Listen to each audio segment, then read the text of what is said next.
Good morning, world. It is Tuesday, January 25th, and we're here for another morning of sports talk. Appreciate you guys for tuning in and rocking with us as always, man. It is your boy Pat the Designer back at it again. Make sure you guys hit that like button. Make sure you subscribe to the page and let the folks know about the new morning show because we're doing this Monday through Friday every morning, 6 to 9 a.m. Good morning. How are y'all feeling today? Listen, I also want to let y'all know if you can't stick around and listen to the whole thing, go check us out over on the Contender app because we got a lot of stuff to break down today. A lot of topics to get into today, and we don't want you to miss a thing here because it seems like the Chicago Bears have honed in on their GM and head coaching candidates, the guys that they think are their favorites, the guys that they want to have in the building. Are they going to get this right? I'm not a fan of the candidate list myself because none of the guys that we've talked about being on there seem to be on there. But we're going to see if they're going to get this right or if we're going to be screwing this up yet again. Then, of course, we're going to be getting into an interesting topic that it seems like is only brought up around playoff time when it doesn't go the way the majority of people want it to go. Should the NFL change their overtime rule? And of course, we're going to get in a little bit of Aaron Rodgers talk because there's always something to talk about with A-Rod. Then breaking down a little basketball, man. Congratulations to Ayo Dosunmu breaking a Bulls rookie record. And of course, getting into a little bit of more of Ben Simmons keeping the Philadelphia 76ers in limbo. All that and more, man. Appreciate you guys for tuning in and rocking with us as always, man. Let's get it started. Let's get into the show. Shout out to everybody for pulling up. We got Clayton in here early. Spice Band's in the chat early. Shout out to you guys, man, pulling up and rocking with the morning show. James in the building. James unhappy early. James is not happy early. It's always an interesting start to the morning, right? When you go and you look at GM candidates.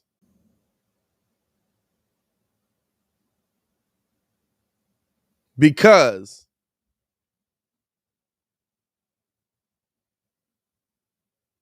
you want to see if your team is making the right decision.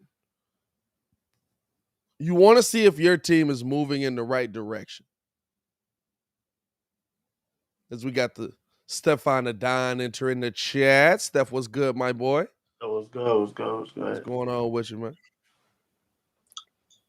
You want to see if your team is making moves to get better. And the list of names on the Bears, I guess we could say head coaching list, does not leave me. You said what? No, I was just telling Shay was good. Does not leave me with a lot of confidence. Clayton, what's happening? Now, it would seem like Omar Khan and Morocco Brown on the GM side are two very strong candidates for the Chicago Bears here. And I'm trying to pull up this list here because I had the list on my Twitter last night. So I want to make sure. So this is the latest, according to Ian Rappaport. According to Ian, this is the latest Bears head coaching finalists. Dan Quinn, Jim Caldwell, Matt Eberflus, Dennis Allen.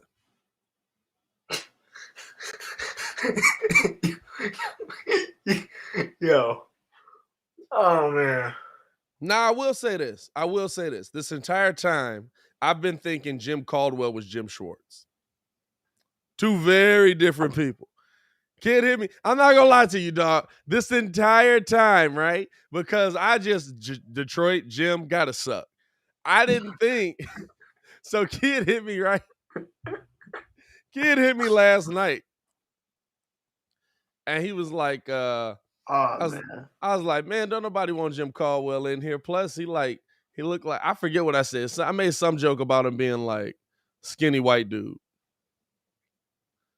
and Kid was like, well, this dude is very black, so I'm not sure who you talking about. And I was like, huh? What? Yeah, He was dog. like he Yeah. is very black, like he is a brother. Yeah. So then I had to go look. Jim, Detroit Lions, they both got sucked. Hey, I assume Jim, Detroit Lions, got to be the dude that sucks. But Jim Caldwell actually had the Detroit Lions very competitive when he was there. I believe it's probably the only time they have been good since we've been alive. So I was mistaken on that. I'm not as upset about a Jim Caldwell, because if you can get that dumpster fire of a franchise to win some games, then you're doing something right. But it's not the list we wanted, right? And again, we're talking about head coaching finalists before our GM is in the building. This is why I have a problem with the way the Bears do things, because we're setting ourselves up for 2015 again. I shouldn't know who my head coaching finalists are yet, because I haven't acquired my GM. I don't understand how we're doing this. I don't understand where this team is making its, is moving, the direction this team is going. I don't even understand if this is the right move for the team we have currently. You know what I'm saying? Like there's so many factors that go into this coming into this morning, man, and it's just confusion, and it's been confusion the entire time with the Bears. The one thing I'll give the Giants credit on, they identified the guy they liked, they went after him, they got him. I will say this: it's the Giants, might be the wrong dude, don't know, but at a minimum, they identified a dude that they thought with talent. Oh, the DC, yeah, nah. You know what I'm saying? Like McAdoo. and to me, like I look at I want to see my team build continuous success. And I don't feel confident that any of the names on that list, now besides Jim Caldwell, because he's done it at a head coaching level before, I guess you could say Dan Quinn, he did make it to a Super Bowl, never was able to recover from that loss, but did make it to a Super Bowl, which says a lot. But I don't know. Nah, he didn't make the Super Bowl with Atlanta. Dan Quinn was there when they he was the he was the DC. Wasn't he he was the head coach of Atlanta when they made the Super Bowl, wasn't he? Nah, dog. You sure, dog? What? Nah, yeah. But that mug had man, I don't know. I feel like that was strictly Shanahan. Well, I mean, listen, he's running the team. He hired the right people, and Shanahan, he hired Shanahan smoked it again. He hired Shanahan and still smoked it. Hey, listen, Shanahan definitely smoked it, but he's running the team, and he's you know what I'm saying? Like I like that they're interviewing guys, I guess, that have built successful teams, but it just seems like you're going to this old garb. You're trying to find this, like, let's go get Leslie Frazier. Let's go get, although surprisingly enough, his name not on the list of finalists there. You know what I'm saying? Like, and here's my biggest issue, right? With Dan Quinn, his name being brought up. One, my biggest issue is the fact that we're talking about coaching candidates, like I said, and we don't have a GM in the building.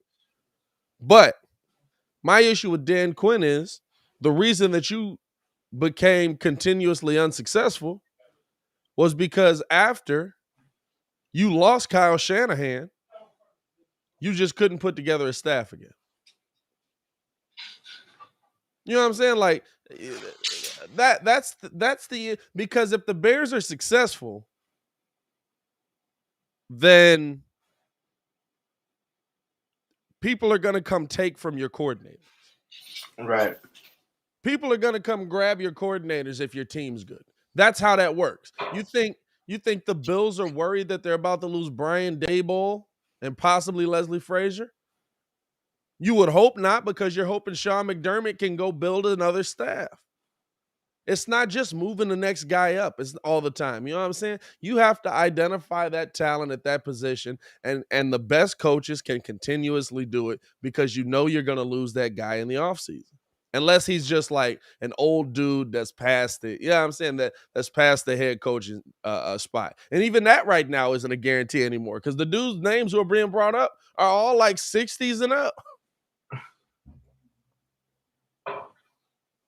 It's just, I don't know, man. I don't know. It's to me, we're in a continuous cycle of bad. At this point, I have no faith that anybody up there knows what they're doing. Heck, we saw George McCaskey picking up Ryan Poles himself from the airport. I'm like, no delivery service, bud. No, just trying to keep a low profile, but in full Bears regalia rolling out there. All right, however you do it, man. I guess that's better than sending Stanley Johnson. That's funny. Staley the Bear to go pick him up like the Bulls did with Melo. They sent Benny the Bull. You know what I'm saying? Like, Yeah. it, Duh. it's just a continuous cycle. Go ahead. This reeks of 5-13.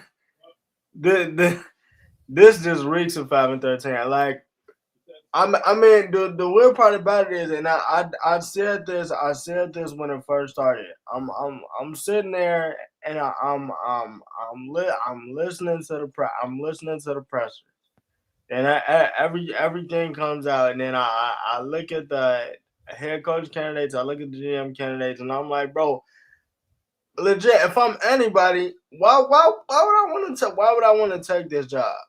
Like why really would I want to take this job? Like the hierarchy on how it goes, and how they said that it's supposed to be run. Just it don't even sound right. It don't even sound right. Like, like this person's supposed to Ted out, the money man Ted out. Ted Ted don't know what's going on.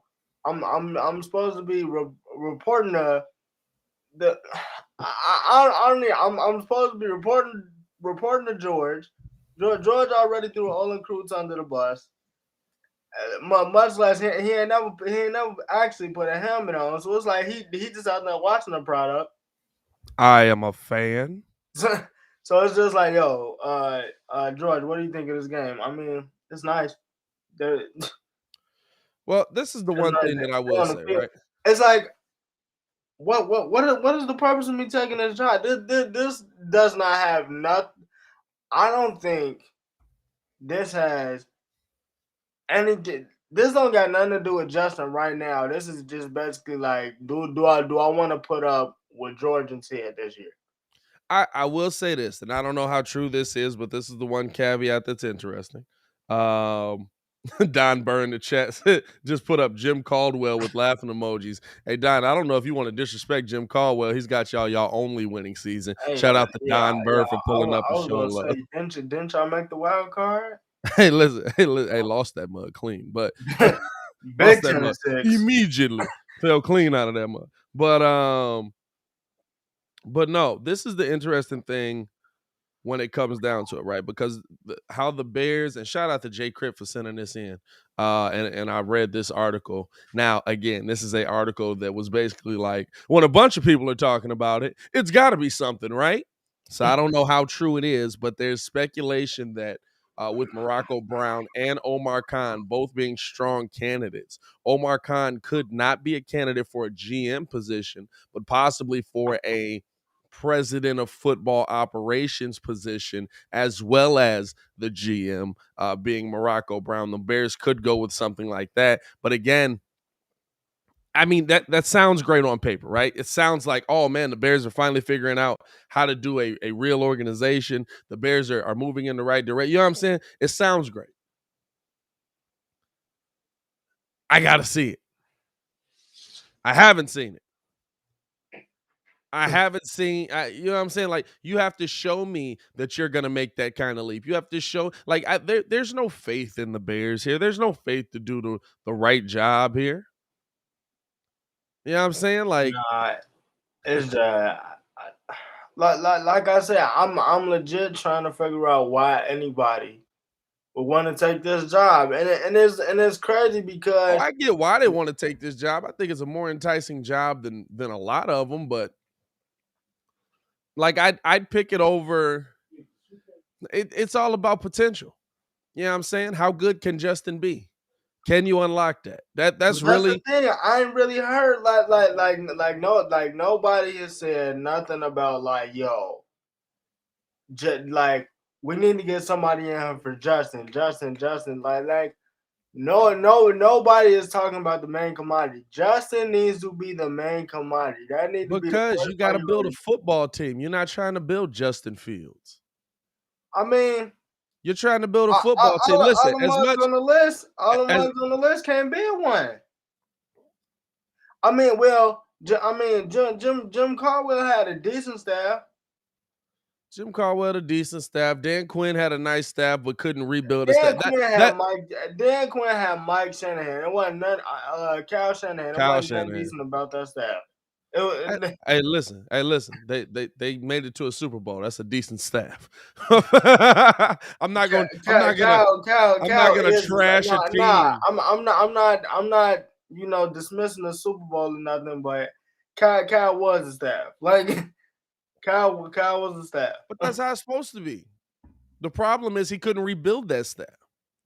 That's the problem I have with it. The problem is he couldn't rebuild that staff. You know what I'm saying? Like, to me, the biggest thing coming into this is that you have to find somebody that's going to give you continued success, not a flash in the pan, not a good season. We've had good seasons. Hey, man, We've had the good season. 12-4, phenomenal year. What happened after that? They got tape. And it's just it's one of those to me where, are you setting this up to be successful long term, or are you setting this up to get the Bears relevant quickly again? Because it seems like even the names they're bringing in, DCs, a lot of DCs. Who are we looking at? We're looking at Leslie Frazier. We're looking at Dan Quinn. We're looking at Jim Caldwell. You know what I'm saying? Like, you're doing this the old way, where we got to build up the one side of the ball. No, find somebody that can build a staff that can build up both sides of the ball. And how is it so quickly? A week ago, we're talking about Rick Smith. We're talking about Brian Flores, Brian Daboll, all I was those just guys. about to bring that up too. And within a week, we're down to Dan Quinn and the rest of them. Well, because I told like it's something to be it's something to be said that you got to report to Georgia Ted. That's a bar. It's something to be said that you got to report to Georgia Ted. Bars. Me. Like I just don't want to do it. And they probably took their name out of the running. More so than it's not the dudes that we want, because Rick Smith walked in the room and was just like, nah.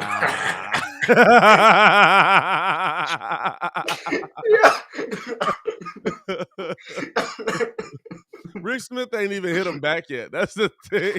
Like, nah, Rick you wild. texted Rick like, hey, Rick, we would love to get you in the building, man. We'd love to have you on for the show, man. We appreciate everything you did out in Houston, man.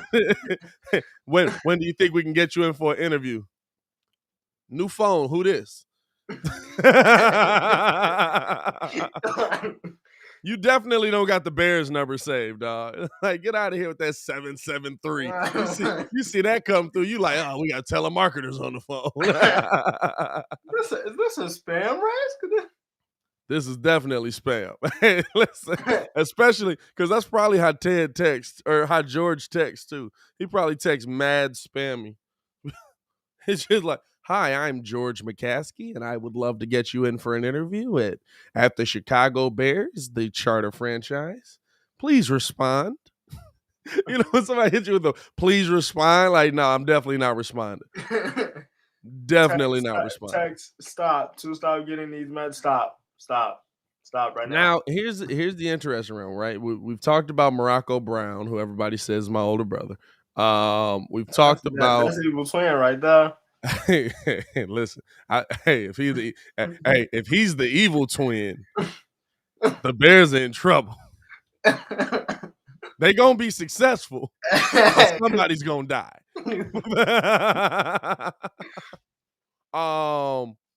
But no.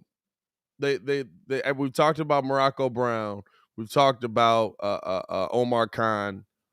Like I said, George McCaskey was seen picking Ryan Poles up from the airport himself. We know Ryan has that attachment to the Kansas City organization.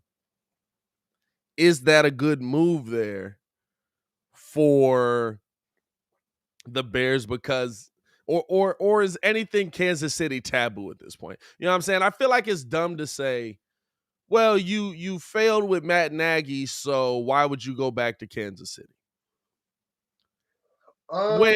When it's like, yeah, you failed with Matt Nagy, but that's because you picked the one dude that sucked.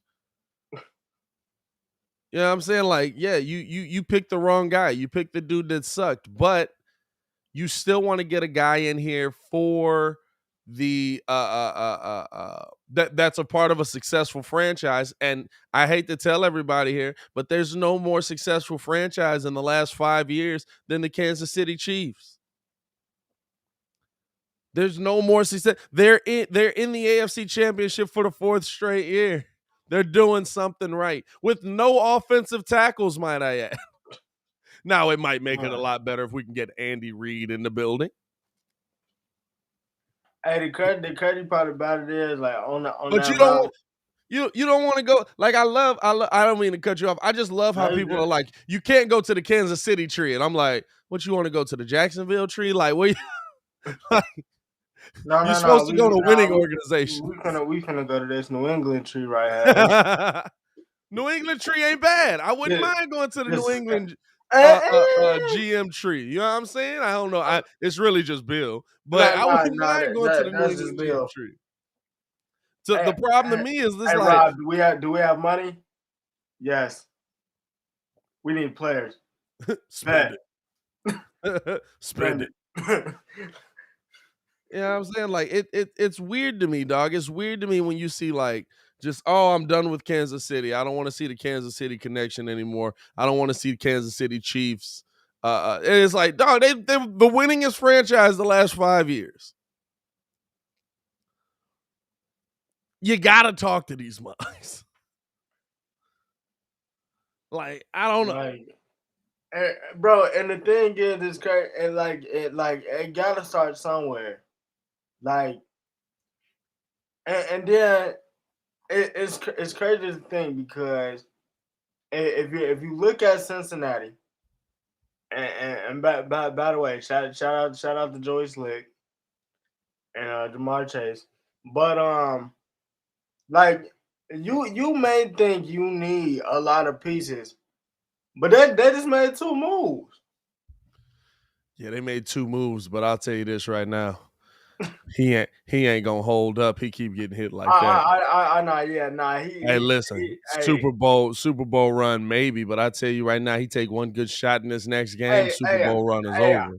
I'm telling you right now.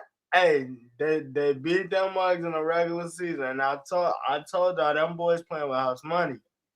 Hey, listen, that sound great until somebody slammed Joey B into the ground. No, yeah. On the play he got hurt. Chase Young literally They moved him over to D tackle. It was a He regular absolutely tackle. blew. I forgot who. I think it was Reader up, and then he just, hey, bro, it was over with. Hey, listen, Jamar Chase looks great. They need an offensive tackle yesterday. Yeah, you know what I'm saying? Jamar Chase looks great until Joey B can't throw him that football. Hey, man. You right about that. I'm not gonna lie. Hey, you absolutely right about that. You absolutely right about that. But I mean, it's scary, dog. It's just like, geez, dude. Like, can y'all keep him upright for 5 minutes? Like, bro. And then the thing is, the Titans line. Like, I'm not saying that the Titans D line ain't good, but they not good for 9 sacks. Like they not good for 9 sacks, bro. Like they not good for 9 sacks. Joe Burrow think every team he faces the 85 Bears. he think every team he faces the 85 Bears. Hey, at least we can say that Justin Fields wasn't the only QB sacked 9 times in the game this season. Hey, time out. He not slick. Did you peep the pit pat? Dan Orlovsky came on there with that jacket yesterday. Yeah. You think you're doing something? You think you're doing? I'm on you. Trust me, it ain't what you think it is, man. I want to say this. I don't care what sentiment or what attachment that jacket has to him and Matthew Stafford. That jacket was trash.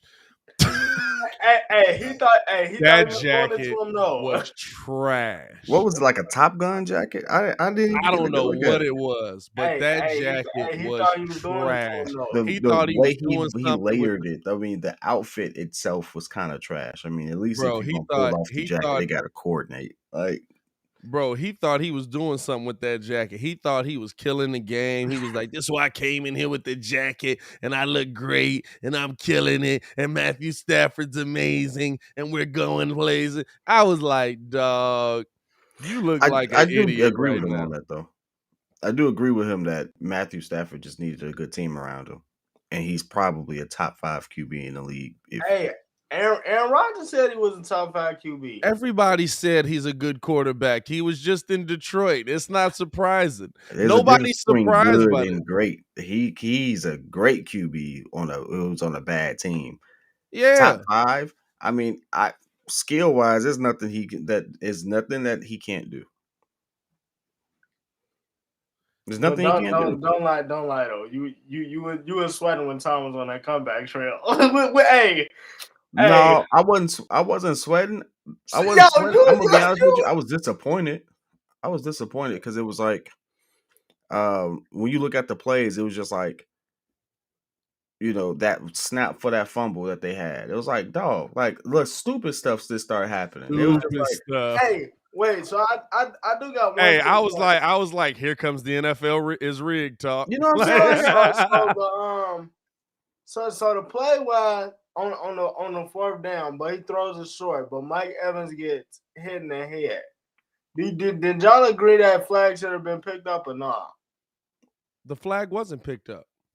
The flag was tacked on at the end of the play. Yeah, but you ain't think that at least the ball was on the ground. The ball was on the ground. It was a terrible throw by time.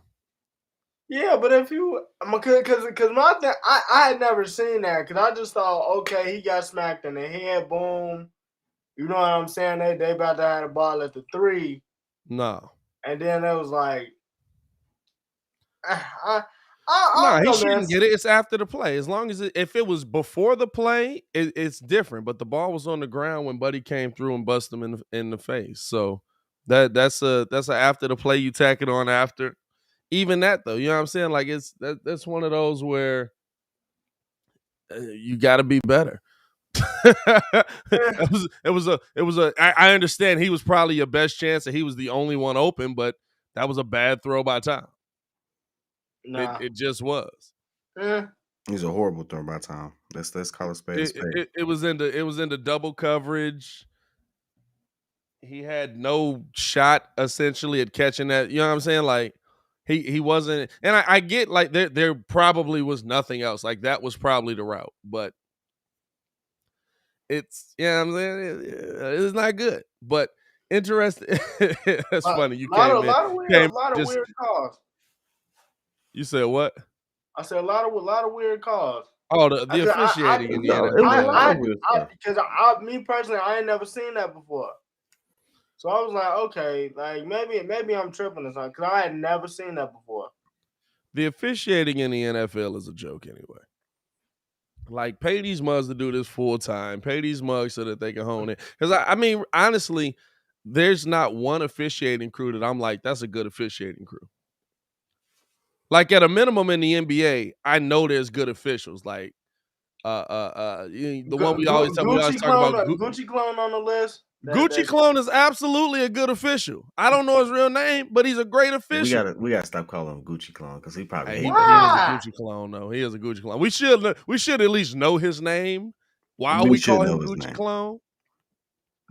But you know what I'm saying? Like in the NBA, we can identify the good officials. When they on the court, we can see, okay, like he knows what he's doing, blah blah blah. But in the in the NFL, dog, I can't identify one good official because them must all be trash. Them must all be trash, and it's because they got day jobs. They be like, man, I'm trying to get out of this game early today so that I can go get ready for this case file I got to study. What? Hey, dog, gotta make that bread. Gotta make that bread, and apparently the NFL ain't paying enough. Which, know what? I agree with you. They should be full-time like NBA refs are. That gives you more integrity. Gives them more time to actually hone in on their craft and stuff like that. And then the NFL is being cheap. And they don't need to be. So, which is wild. Someone needs to call it out. They need to go ahead and do it in their next the refs have called it out. You know, they're a whole union. Remember that? You don't remember the? Oh, you probably wasn't paying attention to football at that point. They had a whole season where the refs went on strike. Yep. I remember that, and they had the alternate refs. We had the alternate refs, also trash, but you couldn't tell much of a difference. That's probably what the NFL is looking at. Those guys did just as well as you guys, and they want less. Hey, the only difference was I remember that season because that's the season that Drew Brees got screwed again. Nope, nah, run that. Pay them. I think the refs came back by that point. You talking about the playoffs? Nah. Alternate ref screwed Drew Brees. I remember that because I was watching the game. That was the first time I almost broke a TV. Nope. Run that check. They need to go ahead and pay them people. Yep, I'm taking it that far back. The one I always remember is Green Bay, Seattle, where they couldn't figure out who came down with the touchdown. Dog, that mess was like. Hey, one dude was like this. One dude doing this. It's just another dude over there like this. Somebody threw up the YMCA. I was like, who's this dude on the side? Like, what's going on? Like, everybody done left the field. Everybody left the field, and both sides like, yeah, we won. No, y'all both lost. It's a tie. But nah, you know what? Don Burr's having a ball right here. You know, as soon as we say Matt Stafford, you know, he actually has something to talk about at this point because he's been a Detroit Lion most of his career. Hey, listen, he ain't got but 3 people to talk about: Matt Stafford, Barry Sanders, and Megatron. And Megatron. Two of those people retired at the age of 30. You know what I mean? All of them was retired, and one of them left. 2 of them retired to save their own lives, and one of them left. You know what? You know why Don Burr's here this morning? His spider sense went off, and he heard Jim Caldwell, which was the last good coach he had. Which is the last. Hey, look, and he can't stand him. That list is so trash, dog. It's a bad list. It ain't all that bad. Hey, listen. It's bad. You got Detroit Lovie Smith. You got you got Dan Quinn, who couldn't put a staff together after the Super Bowl season. Hey, look, and those are the two good ones. Like honestly, like let me pull it back up here again. If y'all And just the crazy tuning part in, is, kid, I told him that Dan Quinn staff was Kyle Shanahan. Was it really? That was the stat. That was the year Atlanta's offense. yeah, that's why we was talking about how Kyle keep choking. Was putting up 30 Kyle had been in multiple Super Bowls and choked away multiple leads. Hey, that's a tough time when you've been in. What's he been in? 3 Super Bowls now and blown a lead in every one. Boy, like a major lead, wild.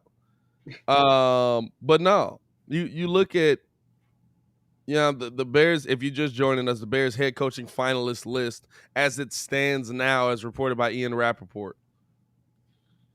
Dennis Allen, DC from the Saints. Matt Eberflus, DC from the Colts. Jim Caldwell, ex-Lions head coach. Dan Quinn, DC for the Cowboys. Now, I'm not no expert on any of this as well, you know what I'm saying? I get what they're trying to do. But that Cowboys defense was just Micah Parsons. We all agree with that, right? I don't think Dan Quinn was calling a masterful game out here. I don't want to be the dude to say. No. You actually trying to tell me that was Trayvon Diggs? Do you want to go look at the advanced stats?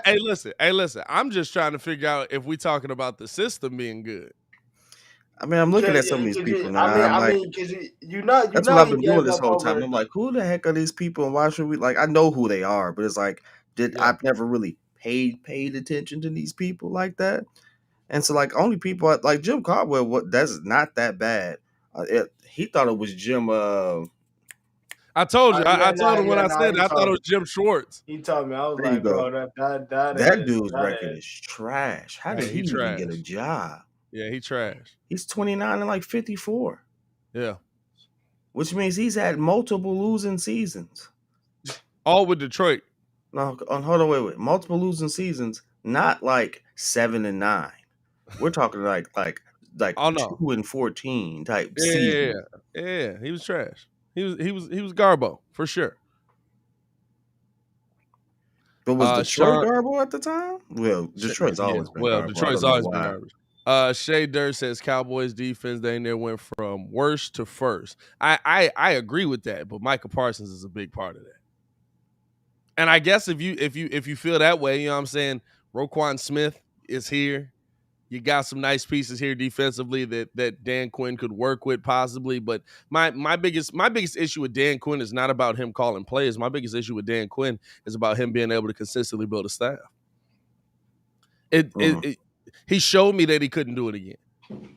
How'd you go from being a Super Bowl champion to did they make the playoffs the next year? They barely made the playoffs the next year, I think. Barely, yeah. Let me double check that. I think they lost in the first round to the Eagles. Because I just, I mean, and the thing is, Shader, we talk a lot about Roquan, but Micah lines up everywhere. I mean, you can line Micah up at DB. It was. And I would literally line that mug up at every position in the book. Line him up at DB. He got it. Like that. You said what? Huh? Kids, you said what? No, I was just about to ask a question. Like, I get that we're talking about go ahead. Player on that particular side of the ball, but does that necessarily mean that the coach didn't do anything, or are we just attributing everything of that defense's success to that one person? Well, it's just like Khalil Mack. It changes a lot. You know what I'm saying? Like when Michael Parsons is rushing the quarterback, it changes. It makes things easier for your defense. Just like when Khalil Mack is getting to the quarterback, it makes Kyle Fuller into a player that you pay a whole bunch of money to. You know what I'm saying? Like, because and the thing with and the players matter, but you have a player like that, right? Like Roquan is a player like that. Khalil Mack is still on this team, and when healthy, he is a player like that. You've got players like that. Robert Quinn is still here, and if he can continue what he's doing, he's a player like that. That makes things easier on the DC. I'm not concerned with Dan Quinn calling plays. I'm not concerned with Dan Quinn. The thing that I'm concerned with is, can we have continued success? Say Dan Quinn comes here and goes 12 and what is it now? 13 and 4. You know what I'm saying? Great season. Bears make the playoffs, go through a couple of rounds. Maybe we get knocked out. If that happens, the first thing that's going to happen is somebody is going to come look at the Bears staff and say, okay, why were these guys successful? Oh, look at that OC they got to fix Justin Fields. I would love to have that guy as my head coach because he fixed Justin. I'm going to bring him over here to fix my guy. Oh, what's going on at DC? Oh, they had this guy under Dan Quinn. He called great plays. Let's snatch this guy. When you're good, they come get your people. Sean McDermott is already thinking he's going into next year having to rebuild a completely new staff because Leslie Frazier and, well, maybe not Leslie now, but Leslie Frazier and Brian Daboll are probably getting jobs. Yeah, Brian Daboll is like probably going to the Giants. Yeah, which I'm not mad at. So you literally, when you're successful, you're literally going into every, which is why people usually want an OC or a DC because they call plays, but you're literally going into each season like, I got to rebuild this staff again if I'm successful. And we saw with the Bears, rebuilding your staff means a big thing. You went from Vic Fangio having you one of the best defenses in history, literally by the numbers, to with all of those same players, Chuck Pagano couldn't get that same production out of him. Injuries. Vic had injuries. They had injuries that season. Khalil Mack was hurt that season. He wasn't hurt at all. We didn't have a round robin of injuries the same. They had injuries, but it wasn't. It was the time frame and stuff like that. We had most people out multiple games. But everybody has injuries. Every team has injuries. To say that is taking the cheap way out. Like it's the reality of the situation. It's not an excuse. Like you can't say, oh, he didn't get the same production if the people that weren't on the field are available. So it's like it's not most of that season that year. You know what I'm saying? Like it's not like he played most of that season without Khalil Mack, or he played most of that season. I think Akeem Hicks might have been out. I think we might have lost Akeem Hicks for a little time. Because I remember that because y'all was playing the Raiders in London. And Josh Jacobs was absolutely. And Josh Jacobs was dominating running straight up the middle. Yeah. But you know what I'm saying? Like you can't tell me in 3 years. How long was Chuck here? 2 years. In the 2 years of him being a DC, like he just I understand they got older. I understand things change. I understand there's injuries, but Vic dealt with injuries with this team, and the next man up was still really good. You know what I'm saying? We didn't see that same production from Chuck Pagano's defense. It's like changing a coordinator matters. Changing your system matters. And it's not, a lot of times you can't just do next man up, because we thought that last season, right? Oh my God, Sean Desai is going to come in here and bring in Vic's system again. And all of a sudden this defense is going to revamp itself. Hey, hate to break it to you, it did not. I understand the numbers would say that they were pretty good. I understand the numbers would say that they were in the backfield every play, bringing the quarterback down, but they were not. We saw that. Robert Quinn's numbers absolutely inflate a lot of the sack numbers we got on this team. We watched this defense all season. They got chopped up. So bringing in new guys matters. That's why I'm concerned about the head coaching position. Still confused why we're talking about head coach, but that's why I'm concerned about the head coaching position, because it's not about just bringing in a guy that can coach well. It's about bringing in a guy that can coach well, build a staff continuously, and continue to be successful. Andy Reid's been to 4 straight AFC title games, and he's changed his staff every year, minus the last 2 with Eric Bieniemy. You know what I'm saying? Like that's what happens when you're good. So that's what I want to see. That's why to me Dan Quinn is scary. That's why to me, you know, like there's names on this list that are just like, all right, that's a cool name, but is he a good head coach? Yeah, he's a DC. Jim Caldwell's a great dude. Maybe he can put his staff together. But at the same time, Jim Caldwell couldn't get through the first round on a team with Megatron and Matt Stafford.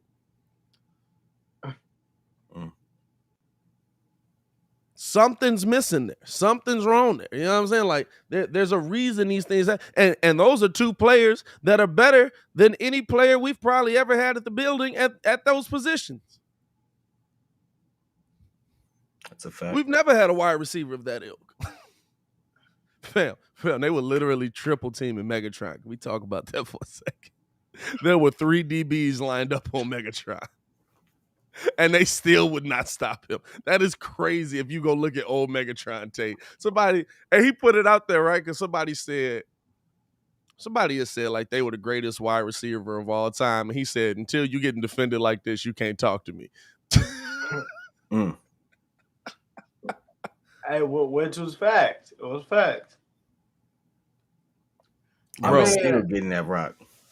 There's only one getting that peel. Hey, listen, there's Triple only team. one DB. I'm open. There's only one DB in the NFL that Megatron respected so much that he wrote him a letter when he retired. And that was Peanut Tillman. Because he was like, dog, we had so many battles. And every time, he was like, you was the one dude that I knew I had to watch for. Because it didn't matter if I caught it. You wasn't worried about me catching it. You was more worried about me bringing the ball down. Because Megatron would catch that mug, go to turn, that mug would be, boom, it's on the carpet. God dang it. Hey, he burnt Peanut on that. That was a touchdown, though, that 1 year. That was a touchdown, absolutely. Hey, we appreciate y'all for tuning in and rocking with us this morning, man. If y'all haven't done so, hit that like button, man. Subscribe to the page and let the people know. Mike Davidson says, who does Pat the Designer want? Because everyone they've interviewed is trash and shouldn't get interviewed anyway until the GM is hired. That's facts. Who would I want at head coach? I told y'all I was in on Rick Smith, Brian Flores, but they never interviewed Rick Smith. Rick Smith absolutely he definitely hit him with the new phone. Who's this? I'm okay with the GM candidate names. I'm not gonna lie to you. They're all from good organizations. They're all from you know what I'm saying? They're all from organizations that have been successful, that have built up continuous success, that have built up good franchises. I think what we saw, I mean, if you're going to take a chance on a retread that isn't successful, I'd rather you take a chance on a coordinator at that point. Like, I don't know if Dan Quinn can build a staff. Heck, I don't know if Byron Leftwich can build a staff, but I know Byron Leftwich can call a heck of a game that can lead you back from down 27-3. Did you check out that report that Chris sent us? Yeah. That they might be bringing a president in with Omar Khan, and we talked about that a little bit too. Yeah. But it was another one of them. It was like it was a good read. It was an interesting point. They brought up good points, but it was another one of those like, if a bunch of people are saying it, it must be true, right? And I was like, dog, you can't start the story off like that. Hey, look, and then I was like, who's saying it? Who are these sources that are saying this? Like, I haven't heard this from anybody credible. But no, it would be interesting. But no, for me, if you're gonna take a chance on guys who, yes, Dan Quinn has been successful in the NFL. Jim Caldwell has been successful with the job, but there was a limit to that success. And like Ringo said, at least offensively for the Atlanta Falcons, the limit was Kyle Shanahan. You know what I'm saying? The second Kyle Shanahan was out of the building, that was a completely different team. The players didn't change. Matt was still there. Julio was still there. Julio stopped finding the end zone too. I would like to see Julio never found the end zone. Forget stopped. Julio never found. Muzz talk about Julio. Julio Jones is the Aaron Rodgers of wide receivers. That's probably the most talented player in the NFL with everything he does. That's a fact. But just doesn't get that production.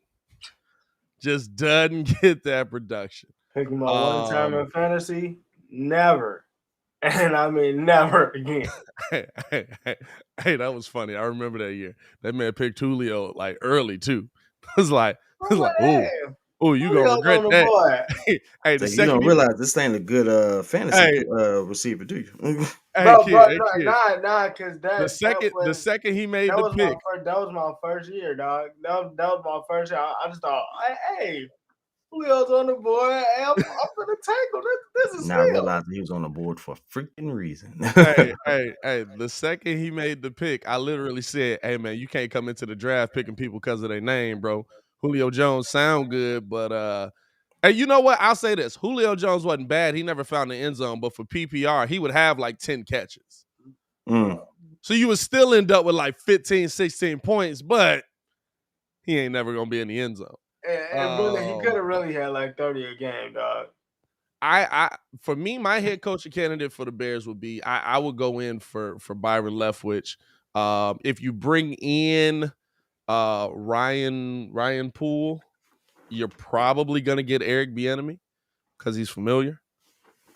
I mean, if that's the route you want to go, I don't mind going back to the KC tree if Bieniemy's actually called plays all season and actually and this is the thing. Everybody's like, well, Andy Reid's calling plays. I'm like, well, heck, Bieniemy got a card in front of his mouth a whole lot on the offensive sideline.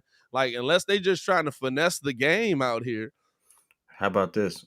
We should go back to the KC tree and get the people who actually did something on KC, because I don't remember Matt Nagy being the guy to call plays over there. I Y'all remember him can't being give the me guy when one they game where he choked called away the plays in lead. a loss. Hey, I remember the guy when they choked away the lead. I remember that.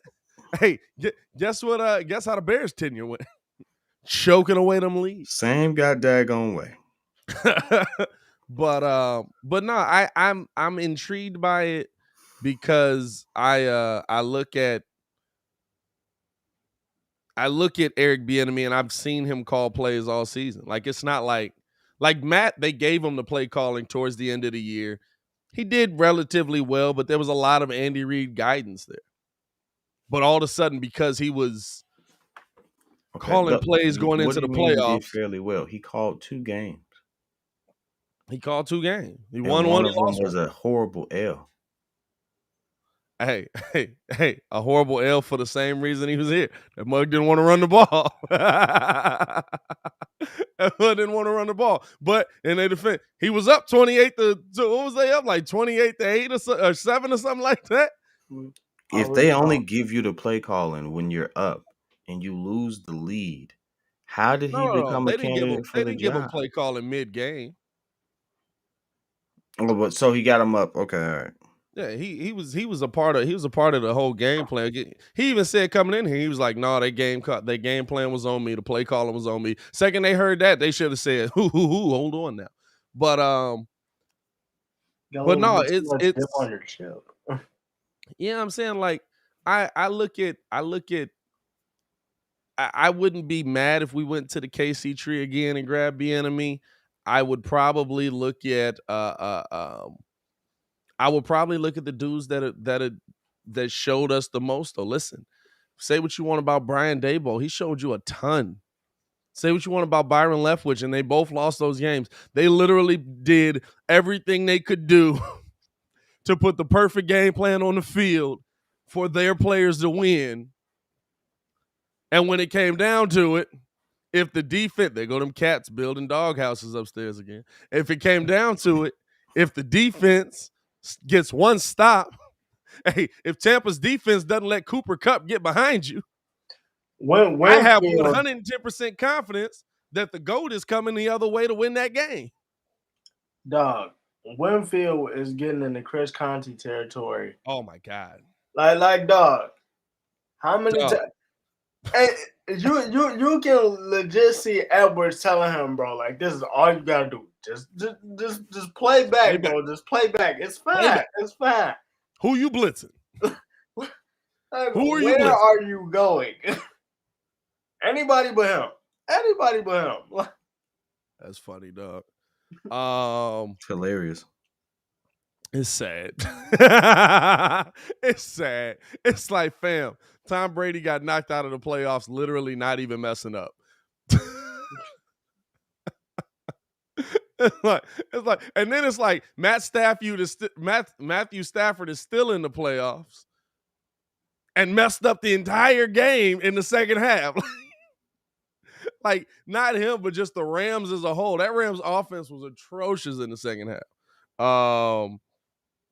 Hey, we appreciate y'all for tuning in and rocking with us early this morning, man. Hit that like button, subscribe to the page. We're hoping that y'all driving into work safely. Y'all having a great day, man. We're glad that y'all are tuning in and listening to us as we go through all of these sports topics, man. what Mike Davis would say cat's trying to make mac and cheese, but the dog keep trying to add olives and they not going. That's what the sound is upstairs. Something moving upstairs. I'm gonna go find out. That's a good one. Hey, go that vacuum again. No, interesting topic. Since we were talking about the playoffs, since we were talking about bringing up the Bills a little bit and stuff like that, and bringing up KC, I think everybody agrees that's one of the greatest football games we've ever seen in our lives. 25 points were scored in a minute and 25 seconds. The game goes to overtime. Can't believe that it went that way just for Josh Allen to not touch the ball. And everybody was freaking out yesterday, and we didn't get a chance to touch on it, so I wanted to get into it today. Should overtime rules change? No. When you're talking about Yup. No. one player getting the ball and the other player getting the ball, both players having a chance to get in there. Should overtime rules change? No. I stood on this when that happened to Patrick Mahomes. I'm gonna stand on this when that happened to Josh Allen. Man, you had that conversation a couple years back. When Brady, when Brady sat there and did that, all the people want to know. I'm not backing down. They need to change the rule. They need to change the rule because that is for what reason? They've already changed because the simple fact. Mahomes touches that ball. It doesn't make sense to me. The game is tied. And you're telling me if I win the coin toss and go down and score, that the game is automatically over. It should at least be like college, where I should at least be able to touch the ball one last time. If I don't score a touchdown, then fine. If I don't score a touchdown, then fine. The game is over. But with the way the game was going, you can't stop me if somebody has to come up with a stop. But my offense should at least be able to get that one last shot at getting the ball back. I mean, your offense had a shot at getting the ball back? You know, if your defense stops them. I say no because this is always about moving the goalposts. Like we have to remember that the initial rule was the first team to score. This was always sudden death. First team to score. So what would you see? Somebody wins the toss, they get in field goal range, game is over. It's been like that forever, right? They changed that. Now you have to actually score. You can't just win off a field goal. Okay, fine, great. So now that we've changed it so you actually have to score, you know what that means? That means you have to stop whoever gets the ball first. That's your job. That's your team's job. So it is fair. Because guess what? If you want to win, stop them. No one told them that let them score. They could have had to make them force them to get a field goal. They could have. They had a chance to make a play. And they had the opportunity. So you have to play offense. Someone has to play defense. It sucks that they didn't get the coin toss. But guess what? That ain't Patrick Mahomes' fault. That ain't KC's fault. It's definitely not the NFL's fault. Guess what? Your defense needs to step up. You had 13 seconds, didn't get it done. You had a whole quarter that didn't get it done. Guess what? That's on you. Bro, ain't changing a rule just because you want to sit there and see more Josh Allen throw balls. Hey, guess what? No. I can say the same thing for KC. I shouldn't have to leave it up to a coin toss. You paid me to play defense. If you didn't, so bad, huh? It's not left up to a coin toss. It's left up to the players on the field. Hey, Ringo. Was that the 15th ranked defense that was out there? No, that was the number one ranked defense. Oh, so the best defense in the NFL Stop. didn't get a stop in You regulation. know. And then didn't get a stop in overtime. Bro.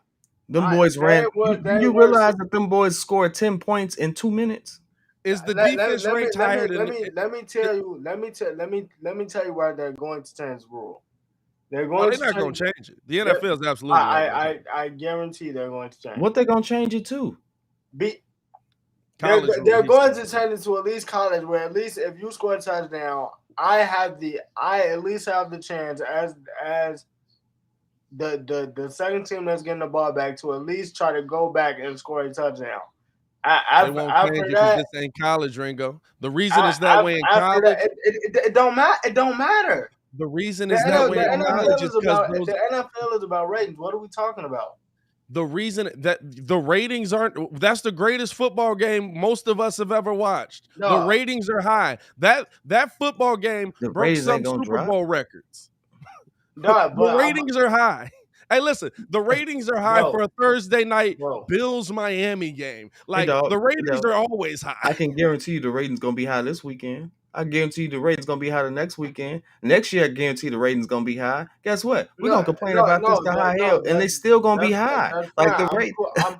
I'm cool with that, but it's too many high-powered offenses for you. Football replaced Jesus on Sunday. Bro. Everybody knows this. And not for me, I'm praising the Lord. They're going to watch football. They're going to wind up changing the rule. Nah. I know it's not a rating, right? This is the thing, right? This is the thing, right? If they, this is the thing, right? Football. We're gonna go. It's a playoff game. You are not going to get a chance to say that you won this game until you stop me. You got to stop them. Right. Stop him the first time. Stop him. No, stop him the first time. You want to know why it doesn't make sense to change it?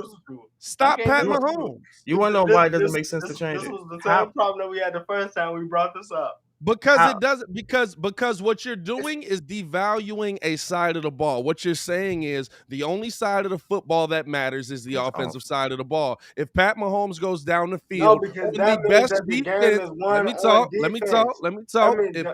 Let me talk. If Pat Mahomes goes down the field, it wasn't the second best defense. It wasn't the 10th best defense. The best defense in the NFL. They give you the literal best chance in the NFL to win a football game.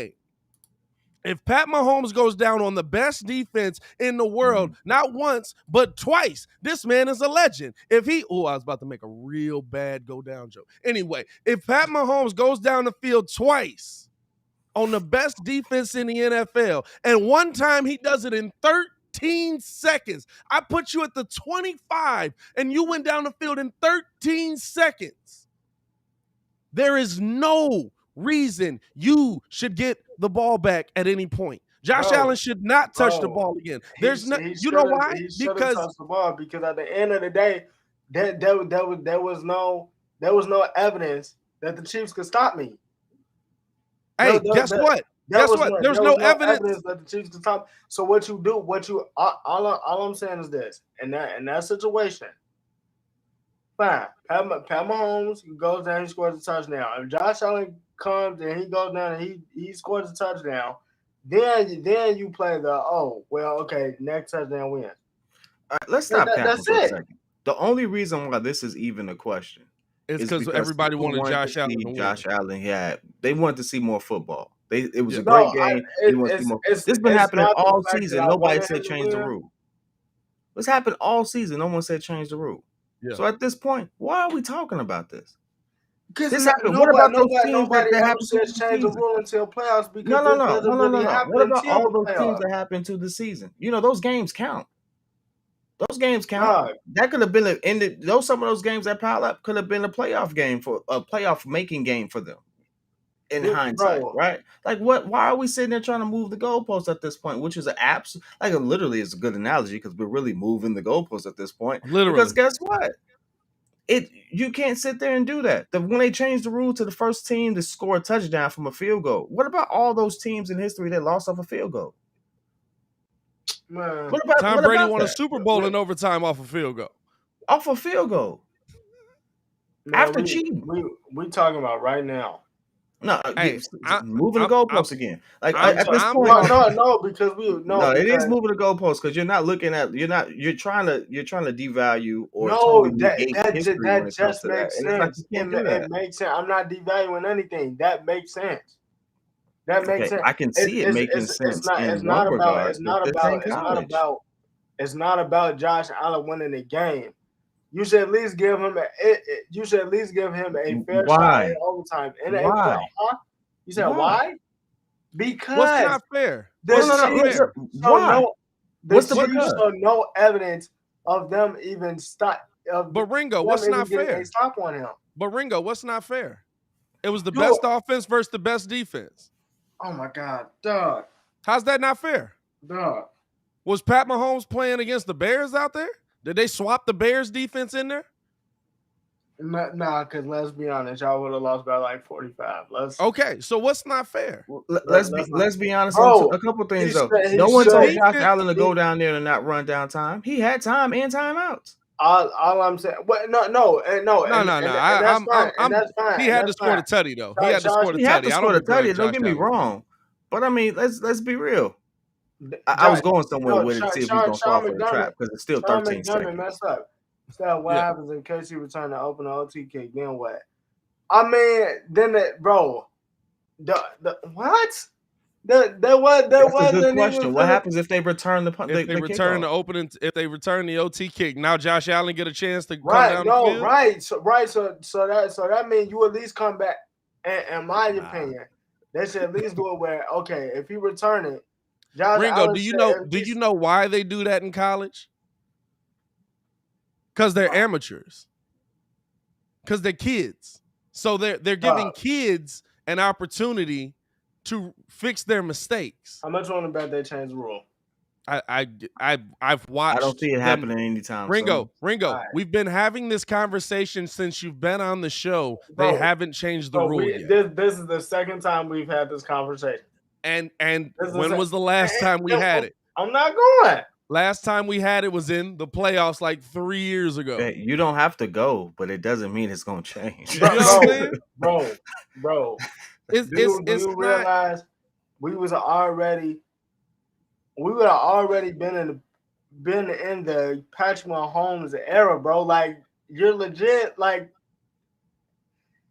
Tom Brady wasn't even going to eat on this man. If they would have changed the rule then, Tom Brady wouldn't even have been able to eat on this man because he would have beat him then. Yeah, but he was because that's what the rules are. And guess what Josh Allen said? If that was us on the other side, we'd have been celebrating just as hard because that's what the rules are. It's not a slight. Listen, if anything. And what did Andy Reid say? What did Andy Reid say? What did Andy Reid say? What did Andy Reid say? What did Andy Reid say? What did he say? What did Andy Reid say? What did he say? He said, I'm not opposed to it. It's not a bad idea. Okay, he's not opposed to it. But here's the thing, right? What do you think Andy Reid's supposed to say? I guarantee you. Ringo, who gave them the best chance to win that game? Josh Allen. Josh Allen got the number 1 rated offense in the NFL? Their defense gave them the opportunity to win that game. The defense. You said Josh Allen didn't get on the best chance to win that game? I said which side of the ball gives them the best chance to win that game? Okay, you said at that time. That's not what you said the first time. But okay, which side of the ball gives them the best chance to win that game? Defense. Okay. Defense didn't show up. Your best chance at the same time, Josh. Your best chance to win that game was on the other side of the ball, and they couldn't stop. We're arguing apples and oranges right now, dog. We're not. We're having the same argument. The best chance to win that game was the defensive side of the ball. Hey, I'm not gonna lie to you. You Dan Orlovsky and I'm Stephen A. right now. You getting cooked. But I'm not getting cooked right now. Hey, dog, when you play this tape back, play this tape back, it's about 10 minutes and you just get jumped right now. I'm not getting cooked. Hey kid, just lend him your jacket, bro. Not only is Pat cooking you, I cooked you, and the chat cooked you. It's just a wrap, dog. It don't matter because I guarantee they change the rule. That's the only thing you can say. And if they change the rule, we'll go back and look at this and be like, okay, he had 1 point, but he got jumped. You can run the tape back from the first time me and Pat talked about this. The OG, I ain't never budged off what I you. Hey, you said you don't have to business. budge. Doesn't mean you're right. You said stand on business. I'm standing on business. Hey, she may say she's a wholesome girl, but she wear K-Swiss. Hey. Hey man. Hey, at the end of the day. Ricky coming with the facts. I'm not gonna lie to you. Best chance to win the game was Gabriel Davis. How he put that man down is the most disrespectful thing I've seen on a football field since Juju Smith hit Vontaze Burfict. Dog, he hey, that route that man ran, he said, oop, fam, he ain't do nothing. Little shoulder shimmy. Buddy said, oh God. Hey, you know what he looked like? Buddy on KC looked like Jordan Clarkson when what's his name just put him down. Did y'all see that crossover? Nah. Oh, fam, yeah. Fam, Jordan Clarkson got put down, watched the shot go in, and was like, oh no. Oh, that's on ESPN. It's you know what it is though? It's about having not devaluing both sides of the ball. The reason they do that in college is because legitimately one side of the ball might not be better because somebody might have a better recruiting class. That's why you see them offenses go back and forth and do all of that stuff and keep kicking field goals. They also started at the 25. Would you like them to bring that back in, Ringo? You know what I'm saying? Like, it's not like Pat Mahomes had to go from the 25 into the end zone. If he had to do that, yeah, let's bring it on both sides of the ball. He had to go the length of the field twice on the best defense in the NFL. And if we want to talk about, oh, they were tired, you wasn't tired at the end of games all the rest of this season. You tired now in the most important game of your life. Get it together. I'm sorry. Y'all getting cooked right now. Like, stop somebody in 13 seconds from getting down the field. Hey, how about Leslie Frazier? You send a 3-man rush so that somebody can help cover Travis Kelce because he's still open right now on Tuesday. Cook these Negro. You know what I'm saying? Like I'm not devaluing a major part. Like, I get it. Like, if a special teams touchdown happens, a little bit dirty. But if it happens on the Packers, not that dirty. So, like, you know what I'm saying? Like, but I get that. You know what I'm saying? Like, I understand. If a special team score, I'm going to feel a little dirty about that one. I'm going to be like, I get the game's over. I understand the rule. I don't like that. But you also got to stop them. You know what I'm saying? The Pat Mahomes went up against the NFL's best and cooked them for a minute straight. Josh Allen did the same thing though. Feet down. Touchdown. Yeah, but guess what? You're the best defense in the NFL. It's your job to stop Pat Mahomes. It's your job. Why do they get paid? Do they get paid to let Pat Mahomes score? No, hey, listen. That's the case. Time me up. He could just score. He could just throw the ball out and I catch. So this the thing, right? So this the thing. If they get a pick and run it back for a touchdown,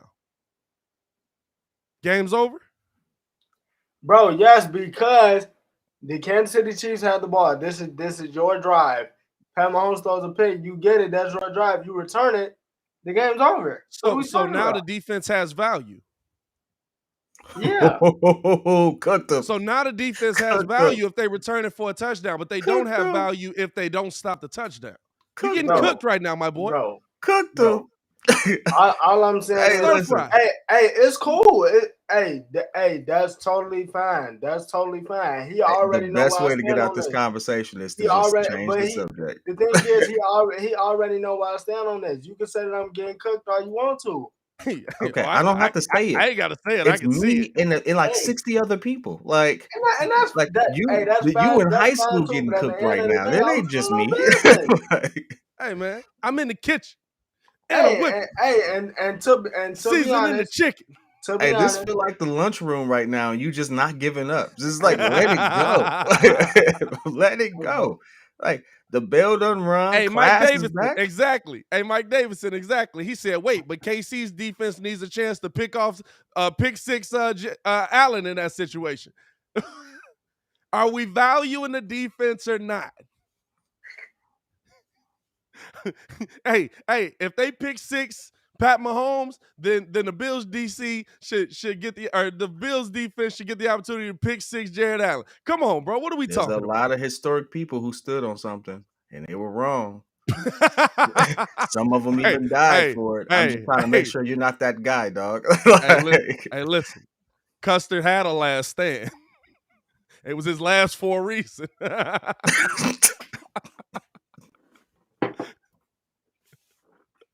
Hey, dog. Here we go. Hey, cool. Hey, you got nothing. It is what it is.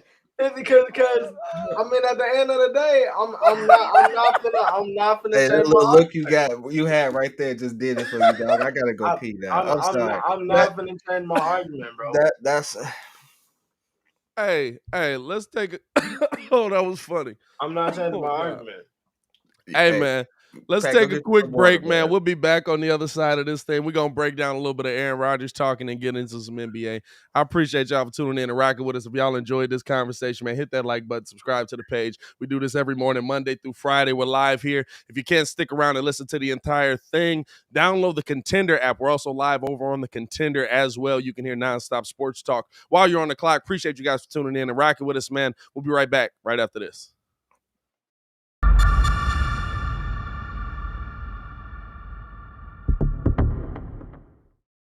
The Bulls, to me, and maybe this is the first time I'm saying it on here, and this is why you have to make a move before the break and go for it. The Bulls, to me, absolutely have the makings of a championship roster. 100%. They have a championship roster.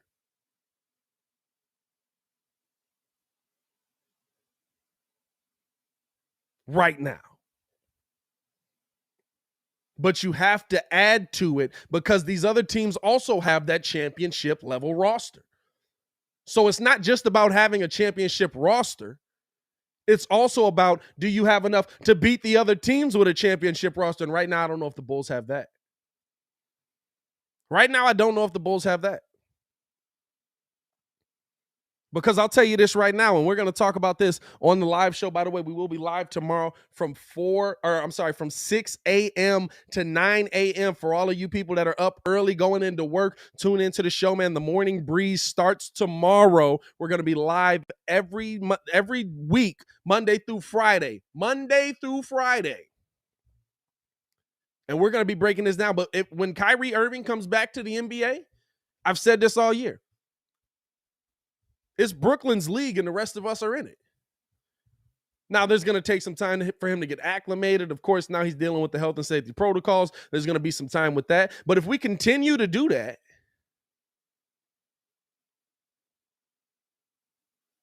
if we continue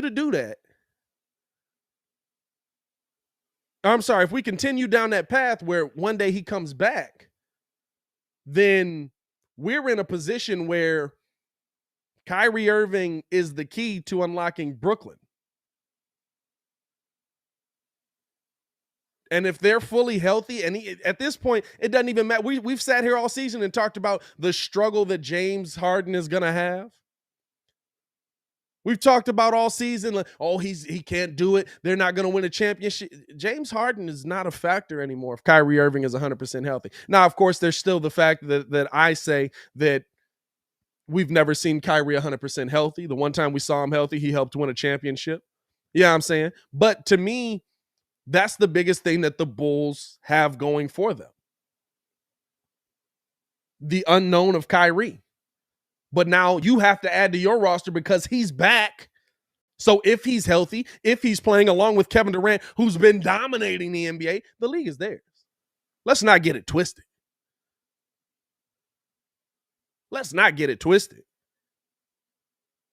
Golden State, okay. I love it.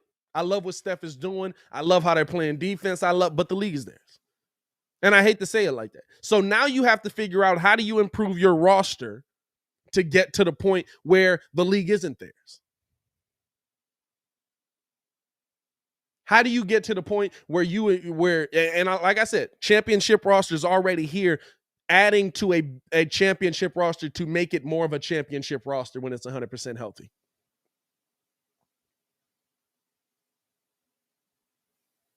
We've seen a lot of championship rosters get beat. A lot of them. Shaq and Penny had a championship roster, got beat.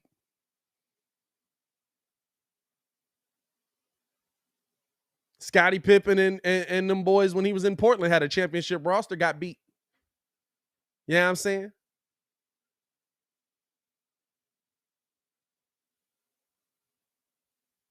We've seen a lot of consistent championship rosters get beat. Championship level rosters get beat by better championship. How do we get to that point? And so now you're looking at, who can you add to this team? And AK told you he's still going to add.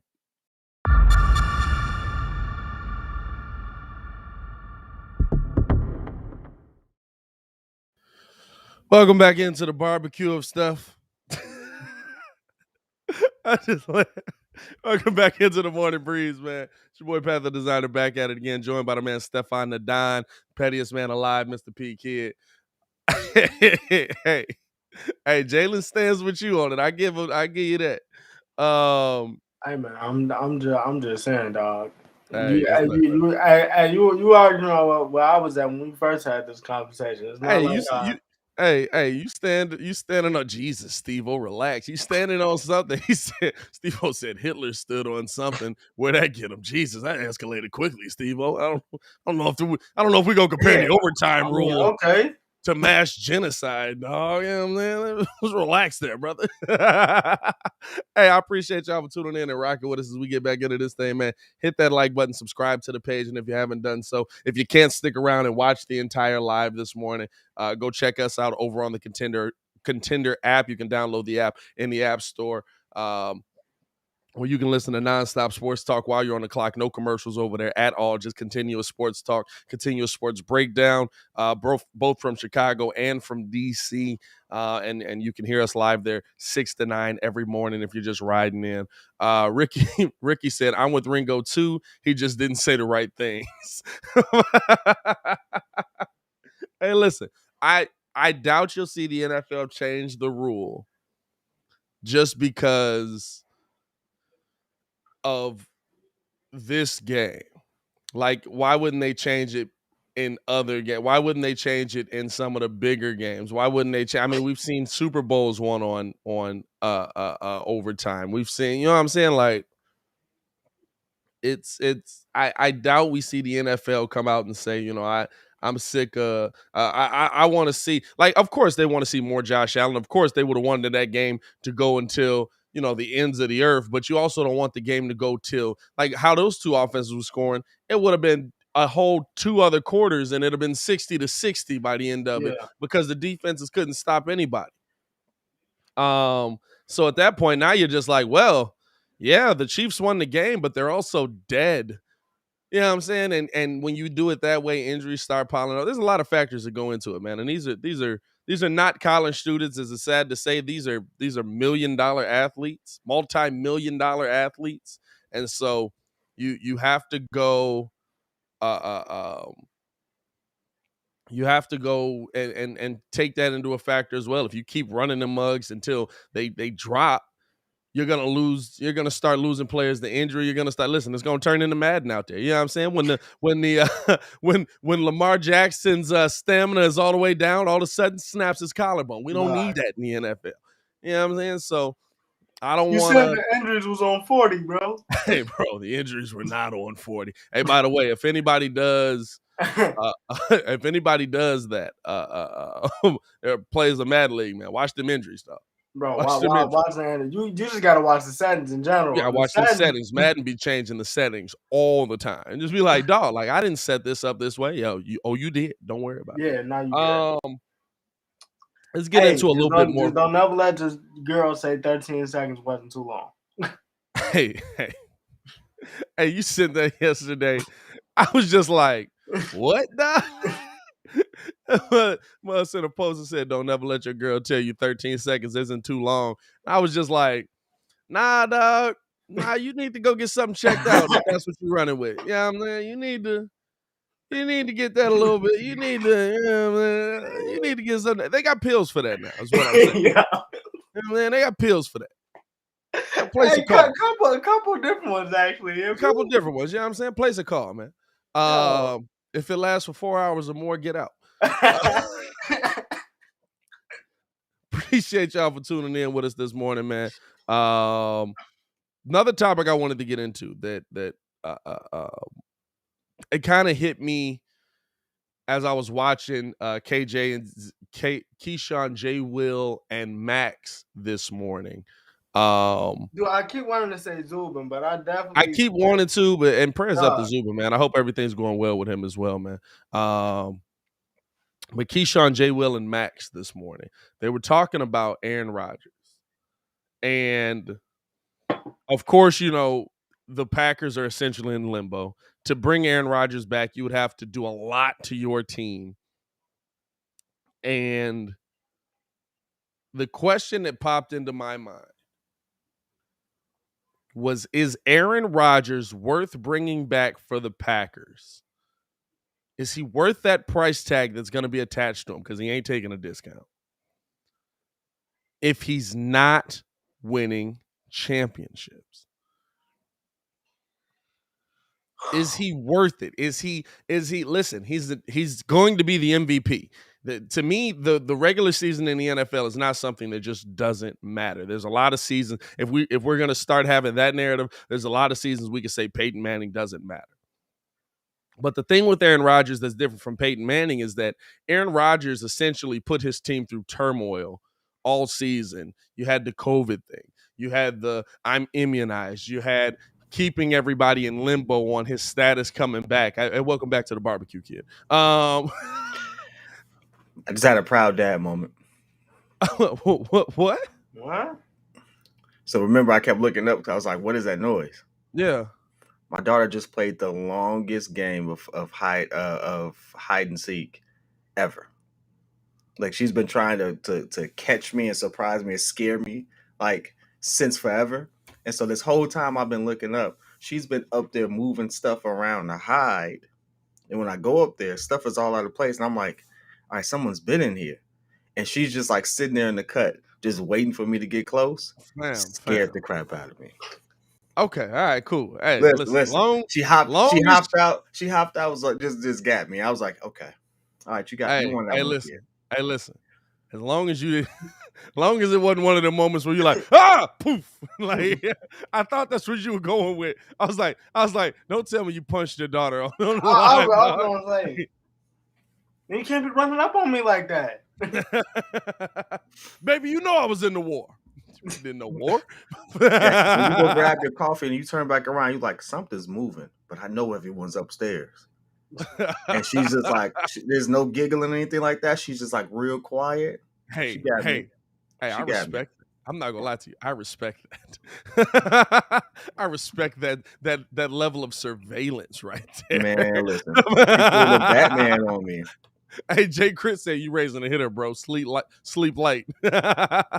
Oh man, my youngest one is the one I worry about. She has no filter, and at the same time, she be joking about some stuff. But them jokes be kind of harsh. I'm like, she was like, I will throw you out the window. I was like, that's a hard joke. It's a hard joke. Where we getting this at? Like, it's not a joke, baby. I don't think I want you talking like that. Let's not do that no more. She said it with the aggressive look too. Mike Davidson said the cats and dogs have been consulting her. Well, she's definitely a cat person. Hey, wait, listen. So this has been a long play prank then, because you've been looking up. I'm saying you've been looking up for multiple days. No. It's just today. Oh, okay. I was about to say, so she's been setting you up for this. Hey, no, I don't know, dog. She might have put the vacuum there. She might have. Hey, listen, she had you some moments. She might have been setting you up for the long play prank for about a week and a half, 2 weeks now. And she finally hit you with it today. I'm worried about when she gets a little older, how elaborate the pranks are going to get. because she's already leaning toward like It just some turned into a mastermind type Scooby-Doo stuff. trap. Yeah, you know what I'm saying? Like hit you with the booby trap, and then the flower hits you in the face or something like that. Yeah, like like I can see her doing the what was this dude Kevin McAllister thing, like Home Alone traps. Like this is that type of kid, man. Hey, where did she get a net? Why are you finding this stuff? I didn't Why even is know there we empty own paint this. cans around the house? Hey, dog, that's hilarious, dog. Hey, that's great. She's my favorite person in your house now. And she didn't even laugh. She was just like, "I told you I get you," and just walked off. It's like, Hey, what kind of demonic kid is this, dog? Sleep light, dog. You in trouble. Oh, she don't realize I don't go out without a fight, and I stay up a whole lot longer than she does. She got a sleep light, bedtime. I don't. Hey, kid, she hit you like ah.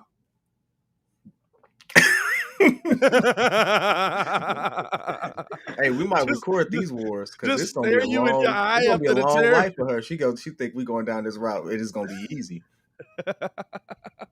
I might wake up and find her bed in the middle of the ocean. I don't know. Hey, see, this is the thing, right? This is the thing, right? What she don't know is you have money.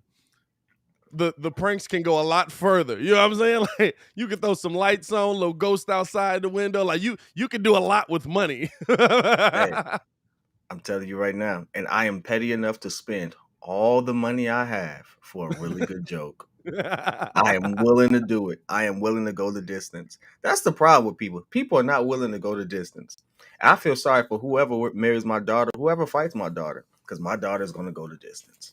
It's not a one fight thing. You're going to be for life. And I'm sorry. I feel sorry for whoever that is. Now, getting back to these sports, because we're going to talk about let's my get back family. into these sports as we were breaking it down. That's funny. I knew something happened because Kid came back with a look of like, my God.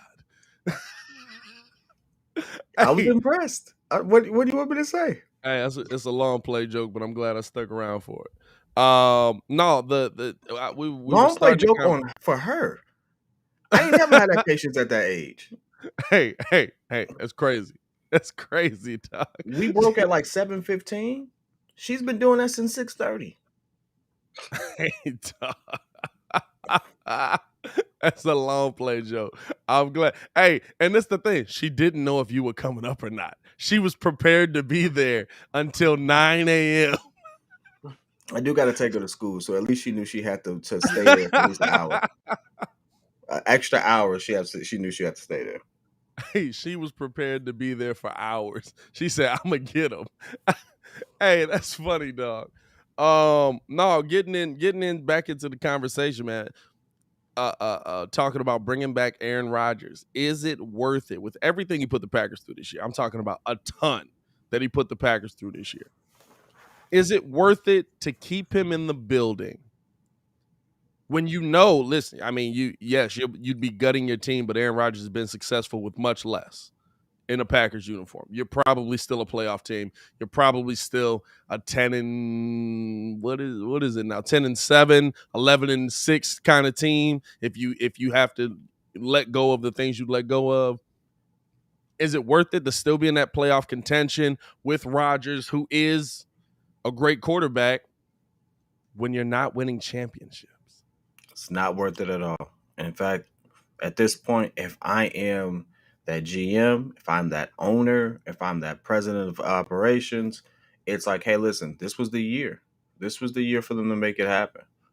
13-5 was the record. Everyone had them going to the Super Bowl for the most part. I just wanted them. I didn't. I told you I'm on tape. He's not gonna get it done. I said that. I said it was they were the safest choice, the choice that I trusted. I mean, I still got the Chiefs. I still got the Chiefs winning the Super Bowl, but owner, there is no owner there. It's owned by. You're right. Yeah, whatever. But no, like this was the year, and so now you have to realize you're negative 44 million. Now as soon as the season was over, negative 44 million.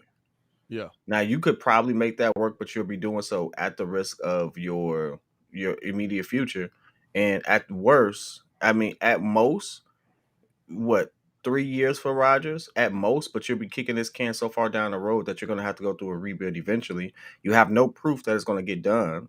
You have no proof that he's going to actually win a Super Bowl, which is the only reason why you would keep him. At this point, you really have to make a move. The worst thing they did, though, was get Jordan Love and not really. First thing they did was get Jordan Love, and he's garbage. If they had a better backup, this wouldn't even be a question. If they were in line for, if they had a better backup, they would have probably moved on this year. Because And here's I well, see, this is the thing, right? It's like you said, you can continue to kick the can down the road. If you're can't. if no, this is what I'm saying though. Like you said, you could bring him back. You could have another 3 years with him, kick the can down the road 3 years. Eventually, that bill's gonna come due. You're gonna have to gut it. You're gonna have to. You can't keep him and Adams though. You can't keep him and Adams. They can't keep him. But listen, if you lose Rodgers, you're not keeping Adams anyway. You lose Adams, you're gonna lose Rodgers. So I mean, at this point, but no, because if this is the thing, if Aaron re-ups his deal, you lose Adams, but you got Aaron. You know what I'm saying? I didn't you got realize the that they $50 million and they still haven't re-signed Adams. They have to re-sign him on top of that. Nah, he's not. He's already said he's not trying to be part of no. He's not coming back if he's not. Yeah, he's not trying to be part of no rebuild. Who? Devontae Adams? Nah, Aaron. He said that. He said when if I come back, I'm not trying to be part of a rebuild. Yeah, no, I'm with you. I'll be honest with you. I look at if he comes back. First off, you're not rebuilding. You're literally retooling. You lose Devontae Adams maybe, or you find a way to keep. In the NFL, this is the one thing I know. They find a way to keep kicking the can down the road, right? Eventually, that bill does come due. But here's the thing. Would you rather have that bill come due when Aaron Rodgers is completely done with football? Or would you rather have it come due now and you start this entire rebuild process? Aaron Rodgers absolutely gives you your best chance, if you're the Green Bay Packers, to be in the playoffs, to be a Super Bowl contender, just because he's that good of a quarterback. He didn't get it done this year. This is the worst year he's had in the playoffs. This is the worst game he's had in the playoffs. But it doesn't mean that your organization is in a better position, to me, if you rebuild now than if you rebuild later. You know what I'm saying? Like, I'm trying to, like, I'm really trying to think, like, if the Packers rebuild now and they go in with Jordan Love, you lose Devontae Adams, your offensive line is aging. Yeah, you got a running back there that you got two running back there, and AJ Dillon, and then Aaron Jones, who are excellent backs. You've got a decent defense right now that you might be able to build up, but you got Jordan Love at quarterback, which is terrible. This was a divorce go ahead. The thing is, I would honestly let Aaron and Devontae walk, because I mean, it's like you said, like Bakhtiari still under contract. The offensive line is getting in shape. You got to remember, like, Aaron Rodgers really didn't get sacked like that. And they had rookies back there. Once Bakhtiari gets back, you still got one of the best offensive lines in football.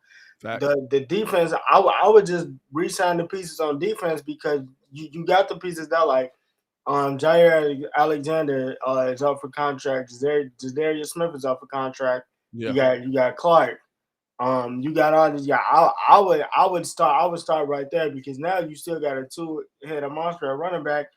If Jordan Love gets a full off season, I can't say Jordan Love is trash based on 2 games. He's never really had a true off season. Yeah, and he hasn't got those number one reps, so we don't know. My real hope, I've always said this: all Bears fans should hope that Jordan Love is a little bit better than Mitch. Because it will split the Packers fan base. No, you got to keep him. No, get rid of him. No, you got to keep him. And I just want to watch their world burn. 13-4 in the first year. After that, done. You know what I'm saying? Nah, but what was I about to say though? But nah, if I'm Aaron and Devontae, I'm like, bro, package deal. Where we trying to go? Because it's like, hey, and that's the crazy part that nobody's thinking about. Aaron because could literally be like, gotta hey, Devontae, you trying to go out to San Francisco with me? because Huh? you gotta think. Me, you, and Debo? Let's go. Because the thing is, it's just been Aaron and Devontae. So it's like now you pairing me with other receivers that's actually that can actually ball. Yeah. Let's go. Yeah. All you doing is making 2 signings for what? You got me for Listen, what, 3 years? listen, let's not say it like that though. Those are 2 major signings. You're talking about almost $90 million in signings. Hey, that's 90 million. That's 90 million. Well spent. Hey, listen, you bring in Devontae and Aaron Rodgers, you're talking about almost $90 million in signings there, dog. That's a lot of money. I'll take the risk. I can't hear you, kids. Your mic muted. Question is though, where do they go? That's the better question. Y'all really think he takes that type of? I think he takes a Brady deal. Who? 2-year, $50 million. Aaron? Absolutely not. It ain't about him needing the money. Aaron already talked about 46 M's. No, time out. The only reason why Brady even took that money is because Giselle makes more money than he does. He don't need that. Hey, that ain't right. Tom listen, Brady is worth 250 M's. I need y'all to understand something. I need y'all to understand something for real. They all want the money. It ain't about needing the money. You want the money. You throw me 50 M's, I'm not gonna be like, no, how about 25? Hey, listen, I'm not right. Hey, look, I'm not Ryan Pace. You said what? Tom Brady was 25 M's a year with incentives. He was one of the lowest paid QBs as far as upper echelon. No, he's nearly always been.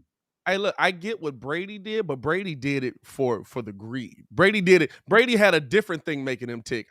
Brady didn't take the less money because Giselle makes more money. Brady took less money because he had to prove that he could win without Bill. There was a bigger GOAT level mindset at play there. He left thinking, I have to win a championship without Bill Belichick. Well, Aaron Rodgers needs to take the Tom Brady approach and have to win the championship wherever he goes, because guess what? I don't see him playing a 44. You're not as no matter how efficient you look on paper, you're not as good as you think you are. And at the same time, you have to prove it. What is your beef with this dude? My beef is that I don't just like they said, you can be a good talent. You can have the best talent. That does not make you the best player. And we kind of herald him as the best player, and he's not really shown that. He's still probably going to win MVP. The best players in the league get it done in the postseason. Patrick Mahomes right now is better than Aaron Rodgers because he gets it done in the postseason.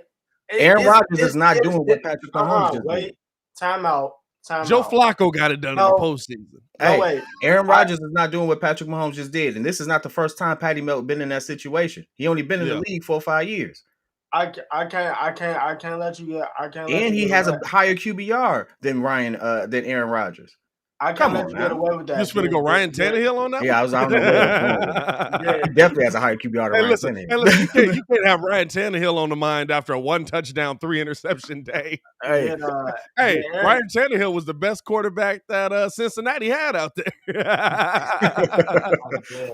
This is where sentimentality and facts I just don't do it. Once the data and the eye test and everything kind of show something, yeah, I'm gonna go 100% on that take, because want to know what? The proof is there.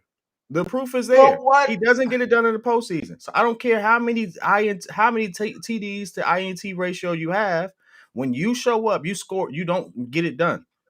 So yeah, I would rather have the QB that made a few more mistakes during the regular season, but I can depend on him in the postseason. Because no matter what you say, 10 points is not enough. What was the excuse last time? Why are you kicking field goals? You have the best QB in the game.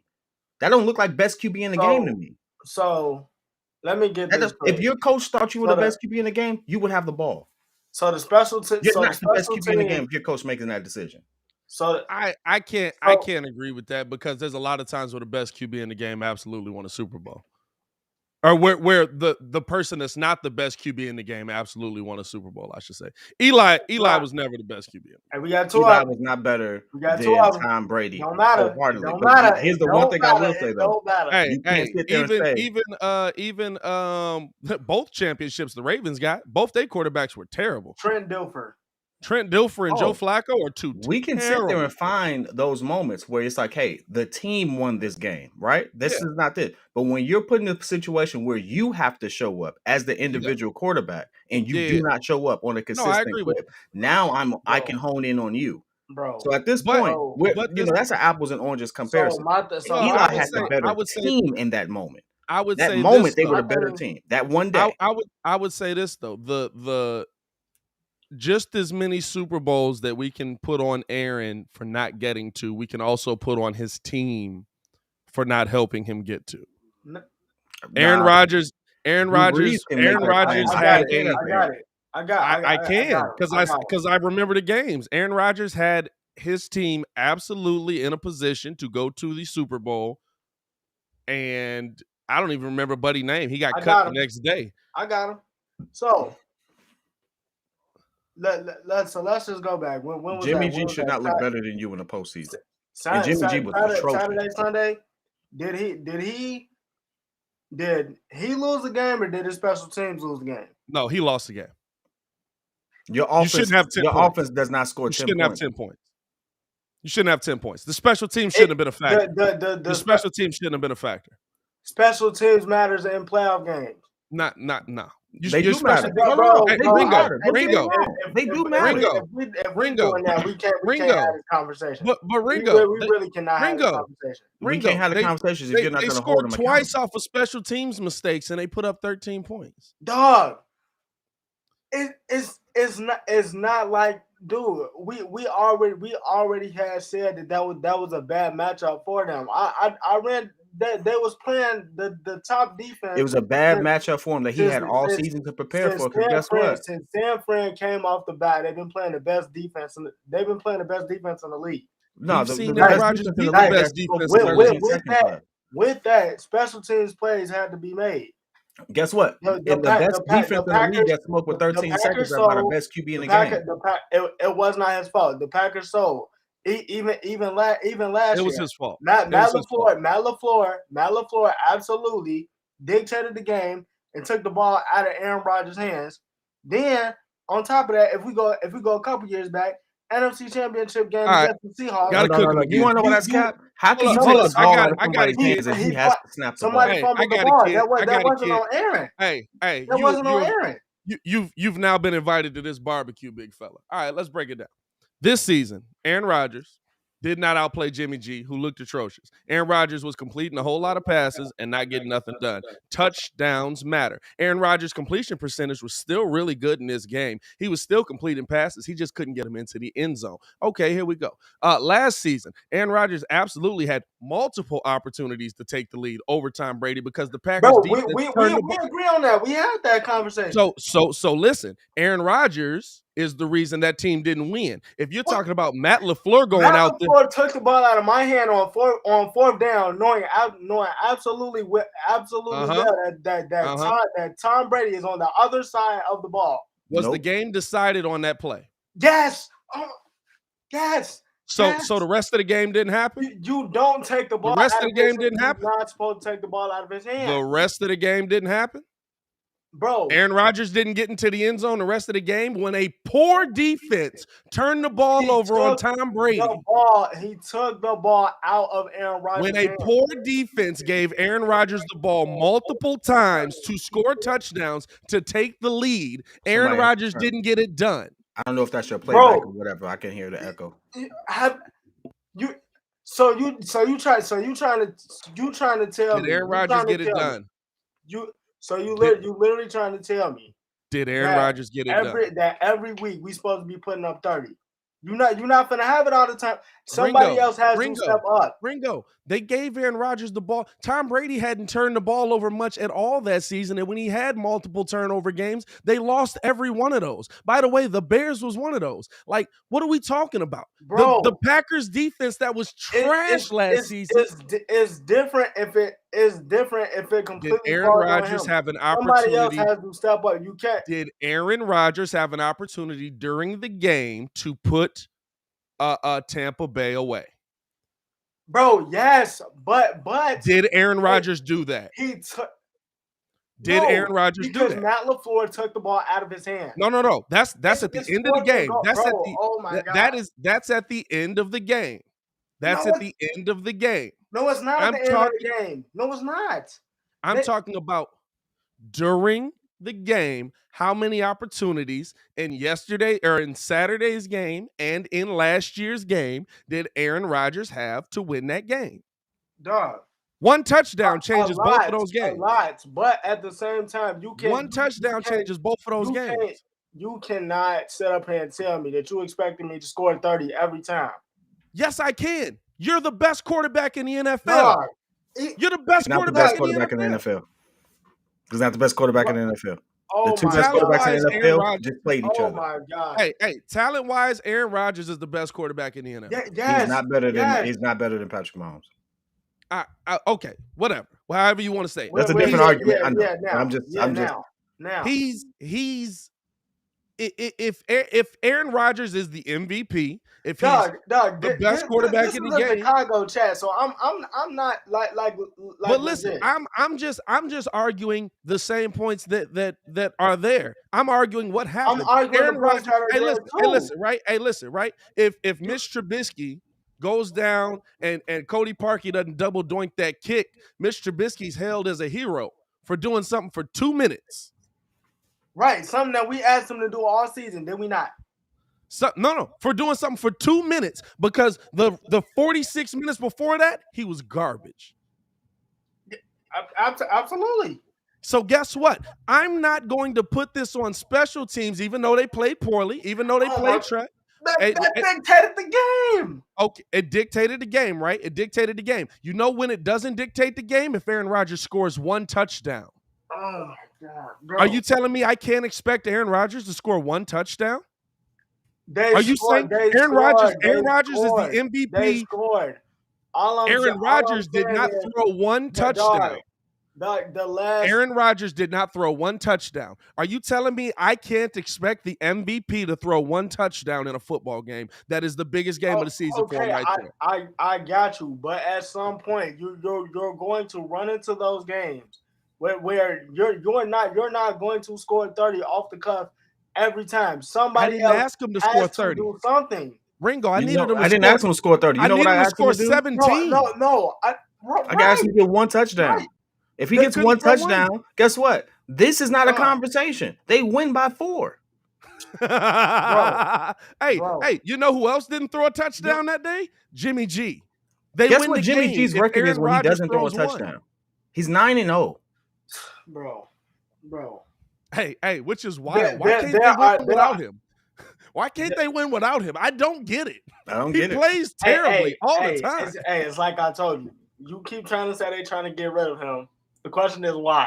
He wins. Bro. He wins. He just wins. Bro, I don't get it. He just wins. Hey, he but put up 117 you know who doesn't win playoff games? He got who hasn't won a playoff game in a while? He go to the playoffs more than y'all. Hey, listen, you right. But who's y'all? Because you're a Giants fan. Hey, sure. Hey, Eli definitely got more wins than all y'all. You were still in grammar school last time Eli won. Eli still got more wins than y'all do. You were in grammar school. Eli won. What are you talking about?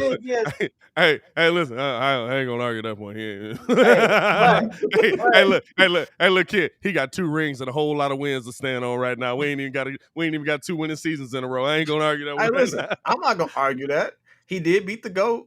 I ain't gonna argue that. But he making it seem like it happened yesterday. It didn't happen yesterday. I'm just saying. You know how long ago it's been? I've been with my wife for 15 years. I wasn't dating. I wasn't even thinking about having a kid. I have a whole family that didn't happen since then. Life has moved the hell on. Like, what are we doing here? We beat Tom in the regular season. We beat Favre twice, and we beat Rodgers twice. Okay. Hey, You see how you Eli, moving the goalposts? Now you want to talk about you beat Favre and you beat Rodgers. hold up. Aren't we talking about Rodgers right now? Hey, kid, is Eli Manning So we Isaiah beat Thomas of the NFL right now? He might be. Hey, he don't get the credit he deserved, but he beat everybody. He beat everybody. With this, is arguments to be made on both sides, but like I said, like you saying like he got the ball and he threw a pick. I have a question for you. This is a serious question. But I just want a yes or no to this, real quick. Can Aaron Rodgers do what Patrick Mahomes did with 13 seconds? Yes. Yeah. I've seen him do that. At what point does he get it done? At what point does he win a Super Bowl? That's different. But I've seen him. We've seen him do that. I've seen him do that a lot. You leave Aaron Rodgers time on the clock. We've seen him do that. You've seen him do it with 13 seconds, not 30, not 45. I've seen him throw it the length of the field with 4 seconds. Okay. Like let's not act like, bro. Aaron. We can act like whatever because guess what? The last time I saw him do that, my oldest wasn't born. Okay, but you said have we seen him do it? He's done it. Where did it go? No, we've seen Aaron lead comebacks this season. Aaron led comebacks this season. I think they left him. What they leave him? 30-something seconds on the clock. He drove the length of the field for a touchdown. Aaron Rodgers has 25 game-winning drives in his career. Well, I don't know how they count. Derrick Carr has more game-winning drives. Hey, listen. We're not doing this. But this is the thing, Why right? Do you keep bringing up. Andy Dalton has more game-winning drives than Aaron Rodgers. Hey, kid. But this is the thing, right? This is the thing about that stat. When you only lose in 4 games a year, it's hard to have a lot of game-winning drives. I get you. You know what I'm saying? Like Matthew Stafford leads the league in game-winning drives. That's because he had to have like 6 of them a season for them to get 6 wins. But like every game is a game-winning drive. Always because he wasn't able to pull off by the way, this season score. It's rarely ever a game-winning drive. All I'm saying is this: the best player in the league should be someone we can count on to get it done. Yes, and it ain't been that case for a very long time. And when you are the best player in the league, you deserve to get killed for not scoring. He is. He's the MVP. Right. He's the MVP. But he's the MVP. I should be able to. This. Hey, listen. No, Jonathan Taylor should be MVP. You cannot take the ball. No, he's MVP. Buddy in Dallas should be MVP. Nah, he's gonna be MVP. Oh no, Buddy in Dallas should be MVP, dog. I'm telling you right now. Who? He gonna get Micah Parsons. He gonna get defensive player of the year, not MVP. He's getting defensive rookie of the year and defensive player of the year. He'll probably get. They don't have him at all. Dallas is not going anywhere. That defense is absolutely the reason they got as far as they did. And Dak played well, but that defense showed up. That man got compared to LP. When you get compared to one of the greatest that ever, like legitimately somebody who's considered the greatest, one of the greatest that ever done it.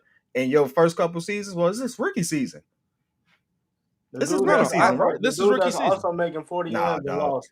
No, I agree with you. In the world I can, with full confidence, vote Aaron Rodgers over him as most valuable player in the league. I'm just telling you, Aaron. I'm just telling you, Aaron finna win this thing. I do know it's a QB award. I'm not. It is a QB award. It's a QB award. I do understand that. But it shouldn't be because what Buddy was doing is ridiculous. It shouldn't be, and I mean, if we're being honest, it should. Well, you know what? That's the funny thing. I was gonna say, if we're being honest, it should be if you take this player off that team, how does that team still fare? You take Aaron Rodgers off of Green Bay, they are definitely a bottom of the barrel team. But you do that with anybody. You start Kyle Trask over Tom Brady. That team don't click like that. You take NFL is different. They don't get it done. Yeah, NFL Allen. Different. Hey, listen, I'm a Trubisky fan. Trubisky ain't getting them to the playoffs like that in his first thing. I'm gonna be honest with you. Clean into double coverage. You know what I'm saying? Derek Carr off the Raiders. The Raiders ain't going nowhere. You take Dak off Dallas. They ain't going nowhere. Like you realize the trend here. That's not saying nothing special. But you're not saying anything special. You take any of those Negroes off their team, team is losing. No, but what I'm saying is why you like you running that down is why QBs win the MVP award. I understand. That's the reason why. Like that's why it's because literally it's like, hey, if I take this dude off this team, how are they? Garbage. Oh God. Like on both sides, trash, crazy. But no, I just this is the thing, right? Dallas for sure would be garbage if you take Dak who off is there. if Jokic wins the MVP, right? And he comes out in a playoff series and puts up 6 points a game, 2 rebounds, 3 assists. I'm killing you. You kill him. If he gives you one game of that, I'm killing you.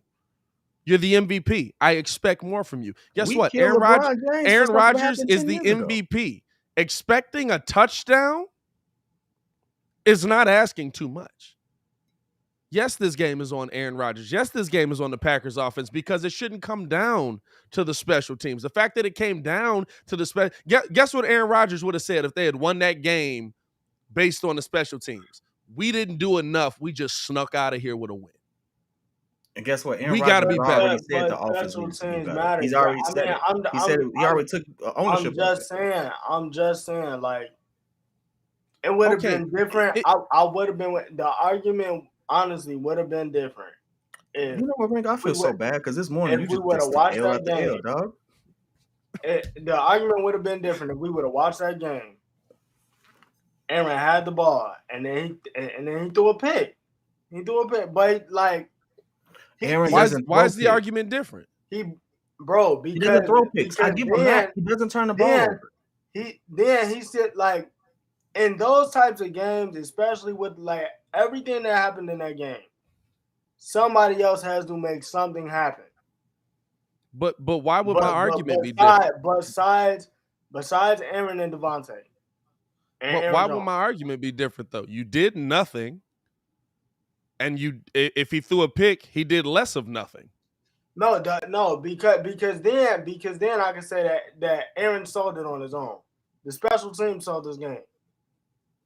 If Aaron Rodgers scores one passing touchdown, they win, right? He still drove them, bro.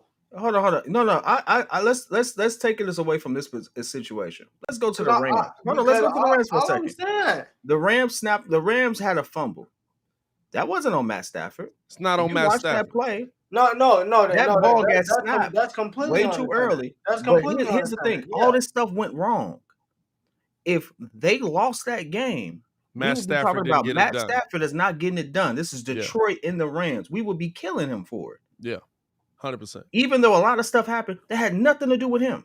He was looking sketchy down the stretch. First half of the game. Second half he was throwing dots and touchdowns. Do you see what I'm saying, though? Second half he was looking sketchy down the stretch, though. He had some moments. He definitely has some moments. But like Aaron had some moments.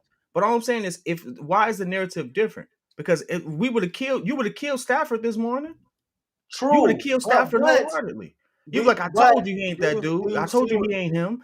You would have said that. But do you see what? First of all, that would have been Pat. That would have been Pat. I definitely would have been tortured because he didn't make plays in the second half. But my thing is, listen. You know who else I'm torching? I'm still torching Matt Ryan because at the end of the day, if you I get they throwing the ball, but if you complete some passes, guess what? They don't win. You win the Super Bowl. If you throw one more touchdown, you threw 28 points. You throw one more touchdown, you win the Super Bowl. Second off, what I'm saying is, Matthew Stafford had the ball in his hand at the end of the game. Like the last 2 seasons, we can't say that about Aaron because he didn't have the ball in his hand. I can say that about Aaron the whole game, though. Oh my gosh, dog! I mean, 29, over 200 yards thrown. Can I not, bro? Can I not? But like, it's a long play. Don't worry about it. Can I not? You know what I'm saying? Was Aaron Rodgers the focal point of that offense all day? Bro, yes, him and Devontae Adams was, but are they the only 2 people on the field? No, and Aaron was making plays to everybody. And by the way, you agree? So if it was Darnell Mooney and Justin Fields, you trying to tell me that you wouldn't be sitting up there saying, "Yo, somebody else besides Darnell Mooney and Justin Fields got to make a play. Maybe we need to No, you know why? Because Darnell Mooney and Justin Fields didn't make a play in the end zone. Just like I killed Matt Ryan for not getting the ball to Julio Jones in the end zone. You know what? I see where you're going with that. Would I have killed Justin Fields the same way? No, because Justin's a rookie. Oh my God! No. I don't expect. He hasn't solidified himself as the best QB in the league to dictate that type of criticism. We don't even know who the heck he is. If it's A-Rod is saying I'm the best in the league. If it's 4th and goal at the 2, the Bears is driving for a game winner. Tom Brady on the other side, and Matt Nagy take the ball out of his hands. We trashing Justin? I'm not trashing. Hold on. I'm not going to trash Justin or Matt Nagy. If we're on the 2, we're going to run it. You want to know why? It's still a rookie. No. He's still a rookie. You compare an inexperienced QB versus someone who has 20 years in the big time. I got you. Ringo. Yes, I would. You know why? Because I trashed Mitch Trubisky for being trashed for 46 minutes. Mitch Trubisky was garbage for 46 minutes of that football game, and for 2 minutes he was the greatest quarterback on the face of the earth, and they double doinked it. But I do not forget the fact that it came down to a field goal because Mitchell Trubisky was terrible that entire game. Bro, that's cool though. 46 minutes before that mattered. Took the ball out of his hand. No. Here's the thing though. But why did he take the ball out of his hands? No. Hey, bad call. I wouldn't have made the call. No, listen. Because this one, he hadn't shown that he was going to get it done. No. John Harbaugh does not take the ball out. When they get in those types of situations, ain't no other option there. What are you talking? No, because that right there shows trust in your QB. Hey, Lamar, what do you want to do? Hey, we taking this. But Lamar, but we talk. Okay, I should have that option. If I'm the dude, I should have that option to do it. You're not taking the ball out of my hands. You took the ball out of his hand. Do you honestly think that coach took the ball out of his hands intentionally? Do you think the coach wanted to lose? Bro, what? This is part of the reason. I'm just asking, what do you think the coach wanted to lose? This is part of the reason why he wants to leave. Oh, he should have left then. This is part of the reason why he wants to leave. He should have left then. He chose to come back. Dog. So he had the league in his hand. Hey, listen. This is my thing, right? Rodgers didn't even have a bad decision. Rodgers didn't even have a bad game that day. Rodgers actually was balling, right? He had a decent. If Aaron Rodgers runs 10 yards, do the Packers lose? No. Okay. If Tom Brady turned the ball over 3 times that game, if Aaron Rodgers scores on one of those drives that the ball was turned over, which all 3 he did not score on, do the Packers lose? Bro. 3 times. You got 3 extra possessions. I get with the goat turning the ball over. You got 3 extra possessions. You're not hearing me though. I hear you. I get what you're saying. I totally get what you're saying. I'm hearing you. My point is, at the end of the day, if I'm the MVP like you say I am, and the last 2 playoff games that we were set to win, I did not have the ball in my hand, you cannot say that this ball's on me. What do you mean? He had the ball in his hand this entire game. He threw the ball 30 times. Bro, I just want to understand that. Is this not facts right here, though? Said what? Is this not facts right? You want to know why I post this up? There's absolutely on record moments where Tom Brady changed the play. Right. Peyton Manning changed the play. You're right. Can he not do that? He can, but we just talking. But what's the but? What's the but? There is no but. This the thing though. You going back to last season. Last season's done. Because I'm talking about yesterday. I'm talking about Saturday. It happened again. Where was the ball taken out of Aaron's hand? You already said it. The last 3 times he's had the team in position to go to a Super Bowl.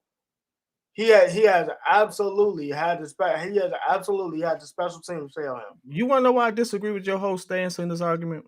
I agree with you on one of those. If I gave a lot of QBs around the league the same credit you're giving Aaron Rodgers about the ball being taken out their hands and stuff like that, the narrative on a lot of QBs that you say is trash would be different. What you saying? What do you mean? You've killed QBs. You've killed Dak at times for what they've done there and stuff like that. You've killed other QBs. You've killed Matty Ice and stuff like that. You have a Maserati and you driving like you got a Nissan. All I'm saying is this. You can't sit there and give 1,001 excuses for Aaron Rodgers, MVP like you say he is, and kill everyone else and give all this context. Like, well, they took the ball out of my hand. This is, are you the MVP or not? Yeah. Are you the guy or not? Bro, so if you're the guy, you get held to the guy standard. And by the guy standard, you're not getting it done.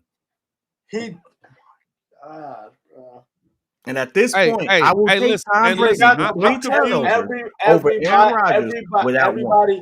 Everybody do not got the but I'm confused where they took the ball out of his hand. Everybody don't got the Tom Brady, Lamar Jackson special. Hey, but I'm confused. But Ringo, where did they take the ball Lamar out of Jackson is now nowhere near the QB as Aaron Rodgers. Right. I gotta trust him late game with the ball. You see how, but where did they take the ball out of his hand? He threw the ball 29 times. That's the ball was in his hand quite a bit. Quite a bit. Not winning. Ringo, when did it need to be? If he scores 1 touchdown in the first 46 minutes, they win. Ringo shaking. Hey, how about this? We got him shaking. You saw that? Hey, Ringo. Not 30 points, not 21 points. At the end of the day, not 4 touchdowns, just one. Oh God. I'm not paying attention to the chat, bro. This is a Bears chat. I understand that. It ain't about the Bears. I'm asking you. The Bears are trash. Aaron Rodgers, the MVP, puts up 1 touchdown. Right. He didn't put up 1 touchdown. He threw the ball 29 times. Where was the ball taken out of his hands? Bro, the ball got taken out of this man's hand at that. Bro, he did not have the ball. Win. In his hand. Win. In the last 3 minutes of the game. Why? He didn't throw a pass in the last 3 minutes?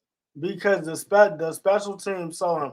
If it wasn't true, we wouldn't be talking about him leaving, dog.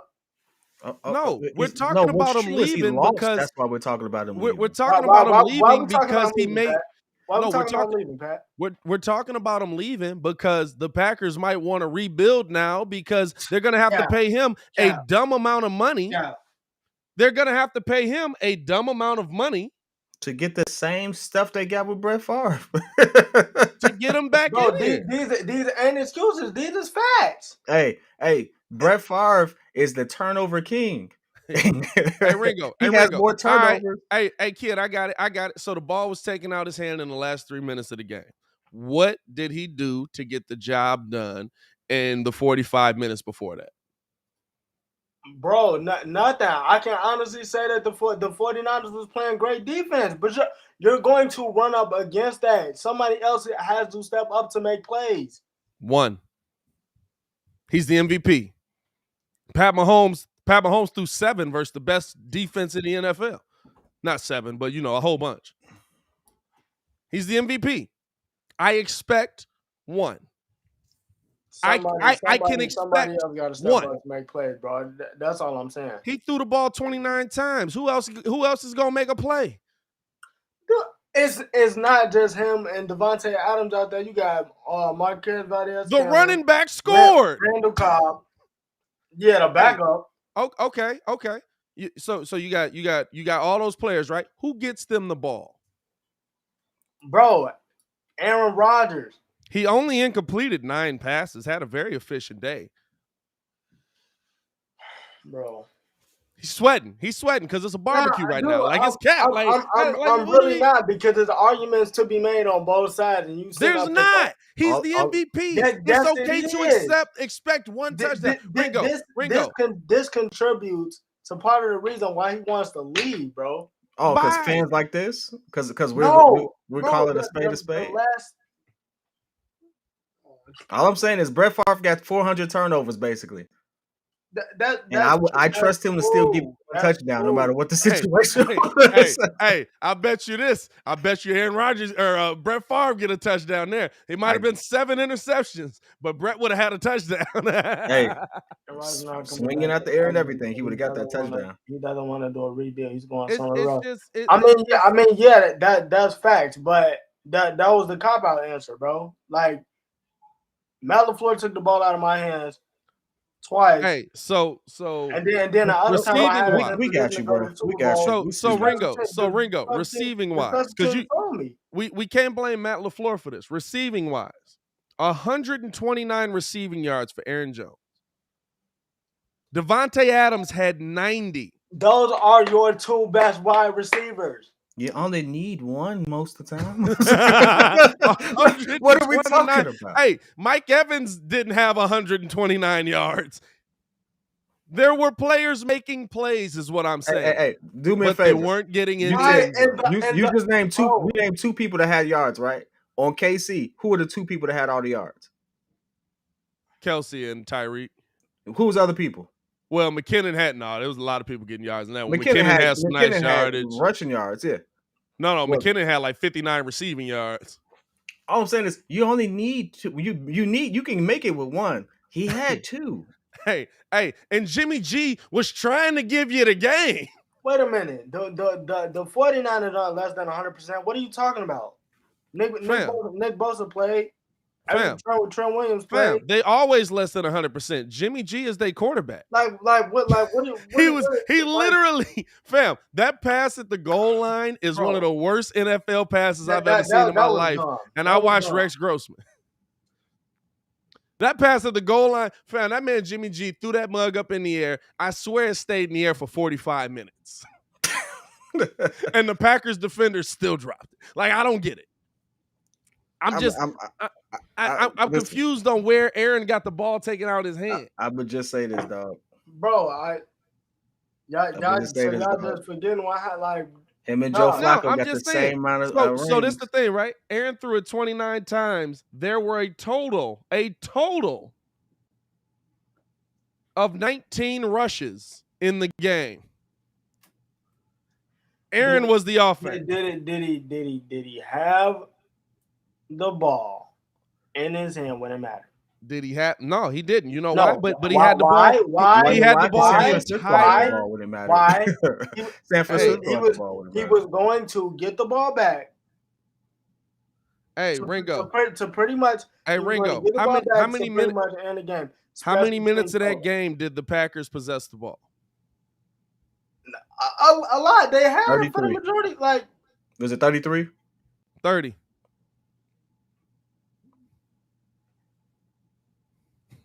30 minutes of the game. Let me ask you this, Ringo. How many of those minutes do you think the defense had the ball? He was going to get the ball back. How many minutes did the defense have the ball at the 30? Getting cooked right now, my boy. I'm on my Tekken right now. Did the defense have the ball for any of those 30 minutes? I'm really not getting cooked. Hey, kid. You know when you're getting ready to do the finishing move after you do Tekken? I'm not getting cooked. 30 minutes they had the ball. When did the defense have it? Bro. They didn't. Bro. Like I said, he was about to get the ball back. Stop playing with me, dog. Like he was about to get the ball back to end the game. You talking about special teams. And the special team is playoffs. Ringo, they put up 13 The special team matters, bro. They put up 13 by that statement, then we shouldn't change the overtime rule because special teams matters. And if you kick a field goal, it's a special team. No. Hey, we gonna get off my man's, man. We gonna switch the topic.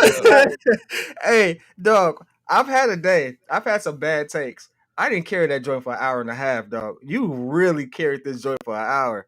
You just consistent with it right now. Like you're not trying hard. Special Let it go. Teams. Dog, I'm gonna help you out. Hey, listen, let's talk NBA, baby. Let's talk NBA. That defense. Hey, Ringo. At the same time, the Packers defense did more than Aaron Rodgers did because they didn't even give up a touchdown. Whatever, dog. I gotta go take my kids to school in about 15 minutes, dog. Let's go ahead.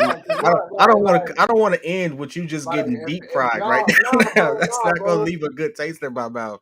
As I say, actually, I'm gonna laugh my butt off. But I'm not getting cooked, but we got okay. Says the man in the pot. Okay.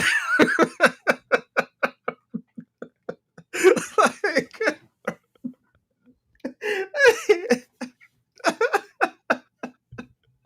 hey, you want to know how they cook crab, dog?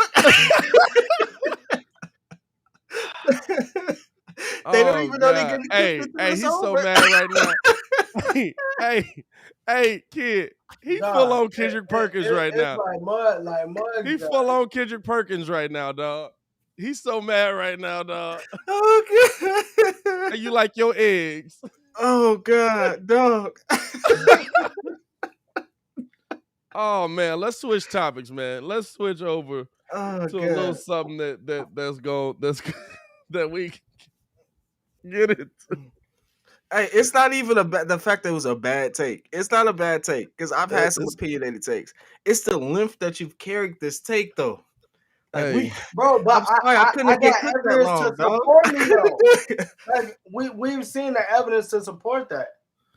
Hey, I have the evidence of you getting cooked for an hour. You still refuse to admit that you got cooked for it. Bro, I didn't get cooked because there's evidence. I'm trying to let you go. I'm trying to go. I'm trying to move on. I'm trying to let you live, boy. Come on, hey, it's nothing but love here. Let it go. Hey, man. Hey, we got 56 people in here, man. If y'all enjoy the content, hit the like button, subscribe to the page, man. We do this every morning, Monday through Friday, 6 to 9 a.m. Appreciate y'all for tuning in and rocking with us. Oh, no, J. Crit, not the crying MJ face, J. Crit. Don't do that. Oh, man. That was a good one. Oh, man. Hey, listen, let's get into a little bit of NBA before we get up out of here, man. We out of here at about 8:58, so we'll oh my God, that was great. Speaking on dumpster fires that continue to burn, the Philadelphia 76ers are still a team in the NBA. And seem like legitimately, they're going to hold on to Ben Simmons till this offseason so that they can make a move for James Harden. I'm gonna give you a take real quick then. Maybe this just totally changes what just happened. Good for Dan. I'm gonna be honest with you. What's happening with Ben Simmons is he may not say it, and it may not be the case, but I tell you what it feels like. You signed your contract, you're gonna play. If you're not gonna play, we're gonna find the heck out of you. You're not gonna sign these contracts and keep dipping. And you know what? He can't come out and say that, but I wholeheartedly support it. I like that they're doing it. I like that they're doing it. You can't have, because at this point we're not paying you; you paying us. Mm-hmm.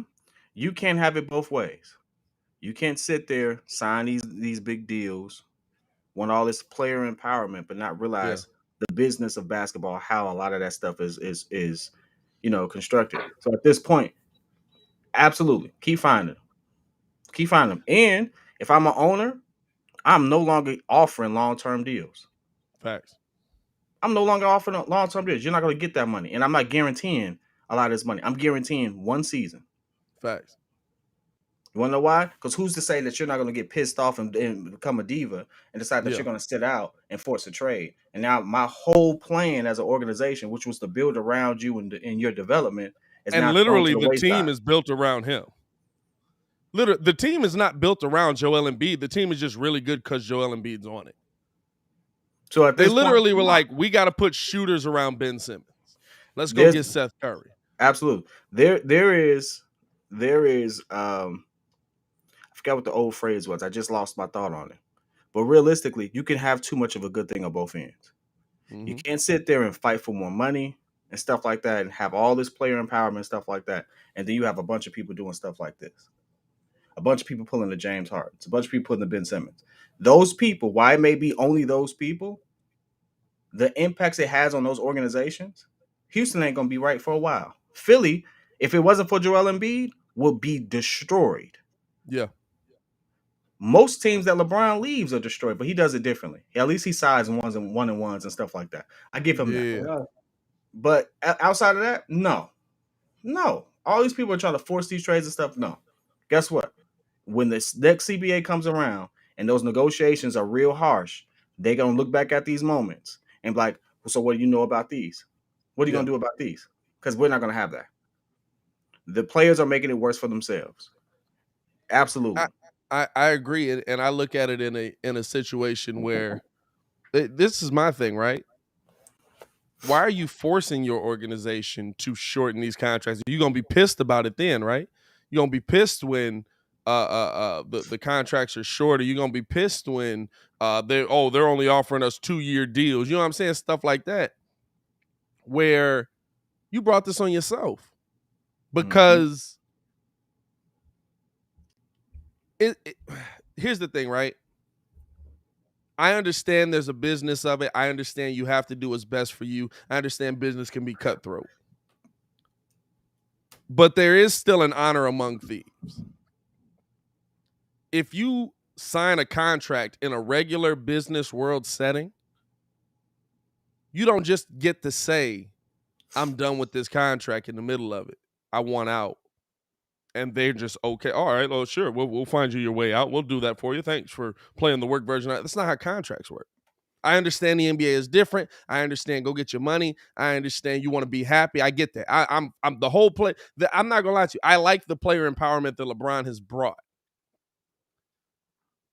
LeBron's player empowerment is different than what players are doing with it. It's like they gave him an inch and the players are abusing it. LeBron does not do things this way. I can't blame LeBron. Now, LeBron, I will say, may hold teams. Sports might. You said what? Clutch Sports might. Clutch Sports might, but that's Clutch Sports. Anthony Davis did it. Yeah. Ben Simmons has done it. Yeah. Almost all the big names that have signed with Clutch Sports, to some degree, have had some type of force out. Yeah. You think the league ain't gonna crack down on that? Hey, listen, I get it. I get it's LeBron and stuff like that. Let's not be fooled. The people who signed those checks to put them in position are the ones with the real money and real power and real ability. This is how you change it. This is how you change it. So this guess is how what? you change it. I get the fact that he's empowering stuff like that. There's going to be a consequence to it. No, I like it, but this is the thing. It's about how Bron does it, right? Clamp down on tampering because of it. It's about how Bron does it, right? So like for Bron, it's more of a, hey, listen, I'm gonna go here, but I'm like you said, I'm gonna sign a 1-and-1 because you never know. I want to be here, but maybe I don't. Maybe I want to get out of this. Maybe okay. That's what teams are going to start offering. That's what teams are going to start looking at. And here's the thing. Here's how, to me, the NBA is going to stop it. If you want to trade for a player with a contract, mandatory, you have to give up a pick. And it has to be your highest pick. The way I look at it, like, because the NBA has to stop, like how Harden did it is the worst thing you can see.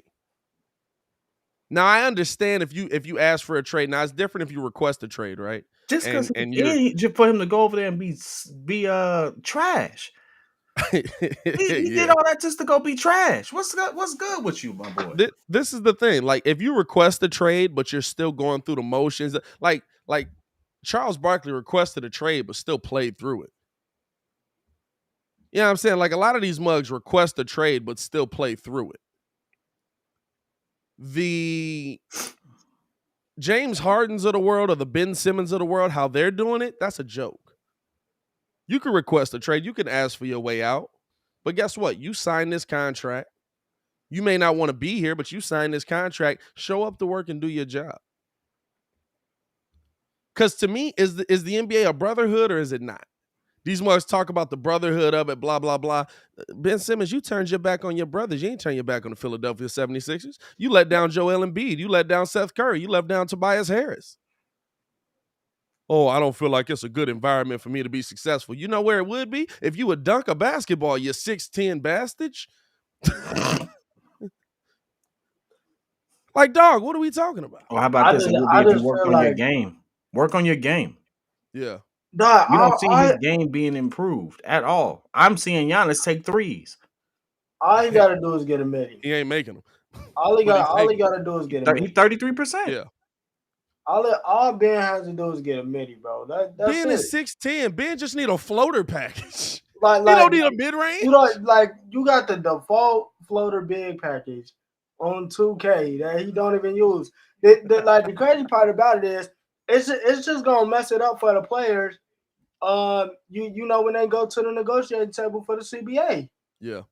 Because it's like you have no leg to after this, they have no leg to stand on. Like this is the second time on the scene you say that Kawhi Leonard didn't fake an injury. Wait, what happened? No, I you know I'm all about the smoke. I've seen this comment so many times by the same person, and that's not what happened. What about like that's not what happened at all. No. They mismanaged his injury. They mismanaged his injury. Kawhi Leonard left. Leonard left and went to Toronto, and they were like, "Hey, there's something wrong here." But nah, I mean, if I'm the owners, the last and had an independent practice confirm that hey, there was something seriously wrong there. Yeah. And Tony Parker even agrees that management was not good. And Tony Parker got chips there. Had the same injury. Oh, all of them former Spurs come back and say that the medical staff there is iffy. Yeah. So let's keep it a buck. You know what? I feel bad because we banned. I blocked No, but I blocked them not for the day, but I blocked them like period. Oh, that's why I didn't see him today. I seen him commenting in here. Nah, I thought I did. Nah, he ain't. I blocked that man. Period. I did. I pressed the wrong button. Oh, I can unblock him. What was I gonna say though? But nah, this completely messes it up for the players when they go to the CBA because the owners are gonna be like, if you actually look at the last 3 real blockbuster trades, like you're talking about AD, James Harden, and now you got Ben, and then now you claiming this whole, you know, what is he saying? Mental. He claimed mental health. Yeah, he's not going for the evaluations. Which pissed me off. That's what pissed me off. It's like, fam, that's not something you just claim. That's not something you play. Like, it's really people out here that are going through mental health issues, and you trying to use it so that you can get your bag. Dog. So it might we might go back to a lockout when the CBAs come up. I agree, and we should. We go into a lockout because we should. And you know why? Because what's going to happen? The NBA is going to become MLB. And the players gonna get pissed. Players over 30 are gonna start getting offered 1- and 2-year deals. But they did it to themselves. They did it to themselves. But what it's gonna be? They're gonna start getting 1- and 2-year deals. They're gonna start offering them low ball money. They're gonna start. Hey, listen, and because this is the thing, you can call it whatever you want. It's going to be collusion essentially between all the owners and all of that. But if y'all keep playing the game like this, there's absolutely gonna come a moment where the owners are gonna be like, okay. Well, we will offer you a 2-year deal for $50 million. No, yeah, I mean, that's what it's going to come down to. Because Ben, honestly, Ben killed it when he claimed mental health. Like when he did that, I was just like, all right, bro. Like, here's the thing: you weren't no good ball player, but not that's just being indecent as a human being. Now, I can't say he's not a good ball player because every time he's actually played and tried, he's been in the running for Defensive Player of the Year. Yeah, he's 18-10. He'd be 18-10 and 9. Like he's 6'10" Tony Allen on steroids. Like I have he's to give him 6'10" Tony Allen. Yeah, with an assist package. But here's the thing: when he claimed that, I was all for it, and I'm on record saying that if that's the case, I wholeheartedly support him if he's going to go through the treatments. When reports came out saying he wasn't going through the treatment, but a whole narrative shifted because now you're using it as a ploy, and I do not like that. Yeah. I do not like you using that as a ploy to get out, and I absolutely think it's a clutch sports ploy and not necessarily a Ben Simmons ploy because they're trying to force his way out. And I'm on. This is the first time I say I'm on the side of the owners for them to sit there and stand pat. The only reason why I would want them to trade it is because I don't want Joel Embiid's prime wasted. He's playing good basketball. He's playing Jokic level basketball, MVP level basketball. He deserves his opportunity to go further in the playoffs. I've seen him get better. Like if Well, that's the parts of the process that's actually worked. I've seen him get better. This is the thing with ownership to me. You can't say they haven't given Ben everything. The team is built for Ben. The coach was brought there to help Ben. He was a great point. Well, I don't know about great. He was a really good point guard in the NBA. He was brought there to work with Ben. The head coach was brought there because of that. The offense was catered. When the offense is catered to Ben, when Ben claimed the mental health issues, the first people to come out was Philadelphia saying, "Hey, listen, if you're going through these things, we support you. We will give you." Now you can say, "Oh, they're doing this because they legally have to." Yeah, And they do legally have to. I was the person that said that. Hey, listen, they do legally have to, but still, the help is there. And it's not like it's a therapist from the Philadelphia 76ers. These are independent therapists that come in and will work with you through your mental health issues and things like that to help you sit down and figure out what's going on. Oh, I don't want to go to that. Now, at that point, they've given you everything. They literally have given you hundreds of millions of dollars to play basketball, and you want to cry like a little baby. Sit on the sidelines. I respect Philly for what they're doing. I'm not going to lie to you. As much as it would, I don't know. That's tough. I wouldn't hurt the team. I'd take the L for this season. I wouldn't go get Harden. That would be dumb. I would make a move for John Wall. I wouldn't go get Harden. I would make a move for John Wall simply because Joel doesn't need great help. He needs help. Hey, and John Wall can give him. Help was offered. They didn't take help. Philly is also dumb. Philly is also dumb. Help was offered. They didn't take help. Yeah. 44 mil and 47 mil is all you need to know about John Wall these next 2 years. Okay, well, guess what? Ben Simmons is getting paid 33 and 36. Yeah. Yeah, but John Wall got 2 bad knees. Ben Simmons has an undiagnosed mental issue that won't allow him to play. Bro, John Wall's fighting to play right now. You got time to get married. Stop that. And John Wall also has been on the bench for about 4 years. You got time to get engaged. John Wall knows nothing but rest and relaxation right now. What are we talking about? John Wall been playing spades for 4 seasons straight. John Wall may be 32, but he got a 28-year-old body. He been hurt this whole time. What are we talking about? Yeah. John Wall's still the best player on the Houston Rockets. I can't say that because it never works out that way. We always say that about players. We always be like, he's done nothing but rest. And it's like, yeah, but that body kept aging.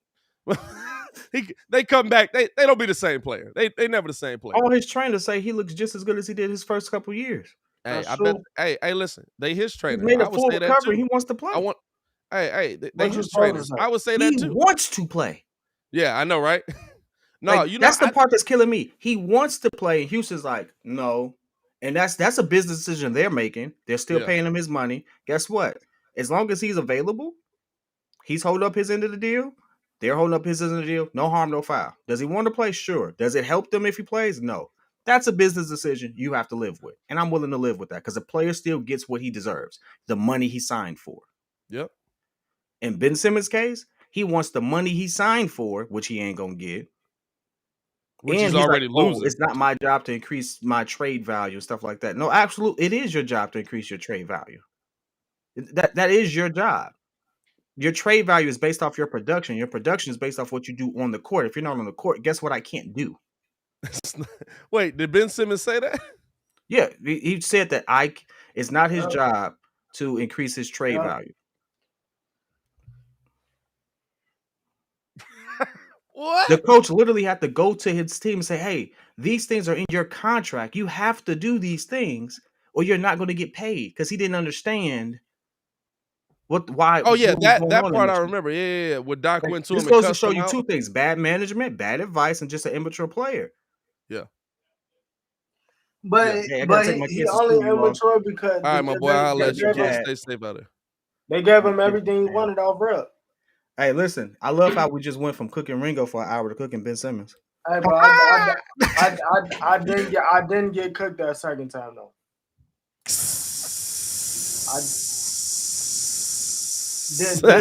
Look at me. I'm looking to the camera. I did not get cooked when we was talking Aaron Rodgers. You can do that all you want to. He's a lie and a half. I'm not lying. I didn't get cooked when we was talking Aaron. I did not get cooked when we were talking Aaron. I did not.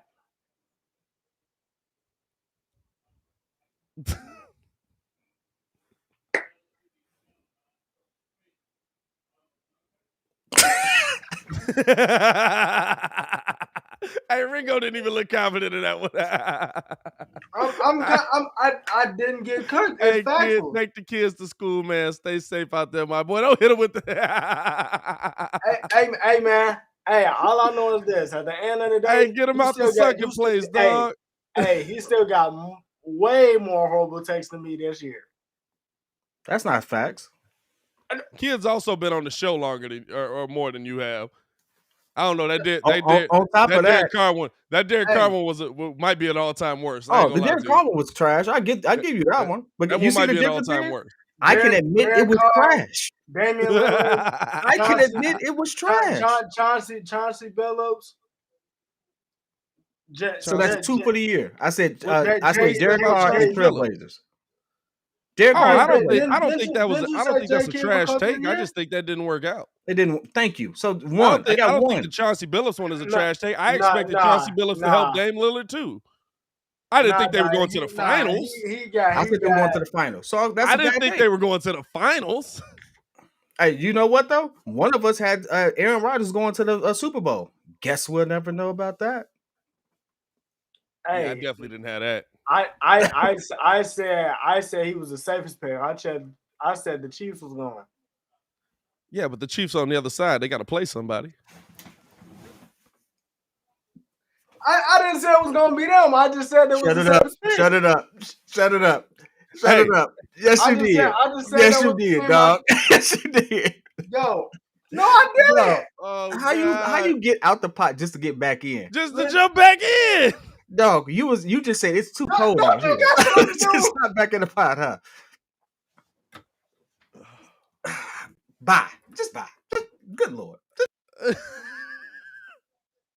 Hey, man, we appreciate y'all for tuning in and rocking with us this early, man. Hit that like button if you ain't done so. Shout out to y'all for showing love, man. If you're listening over on the Contender side, man, appreciate y'all as well. And we do this every morning, Monday through Friday, man. Friday, 6 a.m. to 9 a.m. Y'all keep rocking with us, man. As we were breaking down the Ben Simmons take, man, I just look at Ben Simmons' situation as the one that's going to shape how the NBA works with a lot of these players, especially the ones that are signing with Clutch Sports. Clutch Sports is on multiple times basically telling their players the wrong advice, giving their players the wrong thing to do. You know what I'm saying? Like it I don't know, man. Like I just can't. I don't know. I can't figure out what's the scenario that Ben Simmons thinks this is going to work with. You know what I'm saying? Like I just look at it as that there's no good outcome for you here. The best outcome is you get traded and what? Like you get traded and what? Like, are you gonna magically be able to play basketball again? Maybe good at the sport again.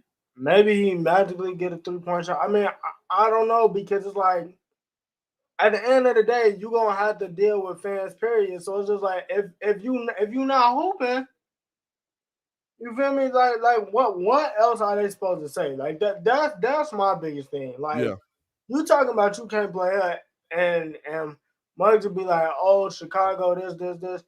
If you go anywhere, that's anywhere. Yeah. And anywhere with a championship expectation or at least a playoff expectation, and you're not showing up, if they go ahead and say, oh, you're not hooping, you can't be like, oh, my mental health is in danger, I don't want to play it, because that's going to be everywhere. That's a weak move to me on their part. Now, I will say, listen, this is the thing, right? I would have believed it. He's in Philly. I would have believed it. Like, I would have been like, yeah, no, I can understand why your mental health would be bad in Philly. You walk on that court, they're going to bust you upside your head, basically. They're going to be talking bad about you. They're going to be booing you. They're going to be, you know what I'm saying? It's Philly. They're going to be talking crazy about you. I believe, like, I would have been like, I get why he's going through mental health issues. But you can't claim mental health and not take the help. You can't claim mental health and not, because this is a move that you want to do. Like, Clutch, to me, Clutch Sports is going to become a fading entity in the NBA because of the bad advice that they're continuously giving players. We saw it with Nerlens Noel. We're seeing it now with Ben Simmons. You know what I'm saying? Like, I almost want to say, like, this is the thing, right? When you think of like cutthroat management, you think of Scott Boras, right? With what he's doing in baseball. Scott Boras gets the job done. Super agent. Scott Boras gets his players played. Scott Boras gives his players advice that might not benefit the owners, but advice that is good advice for their career. He gets his players played. He gets the job done for him. There's nobody like that on, like there's nobody doing that for Clutch Sports. Clutch Sports, if anything, has taken money out of their players' pockets. And that's what's happening right now with Ben Simmons. Whoever's telling them the best advice, the best thing for you to do is not play, that's dumb as heck. His stock can't go up.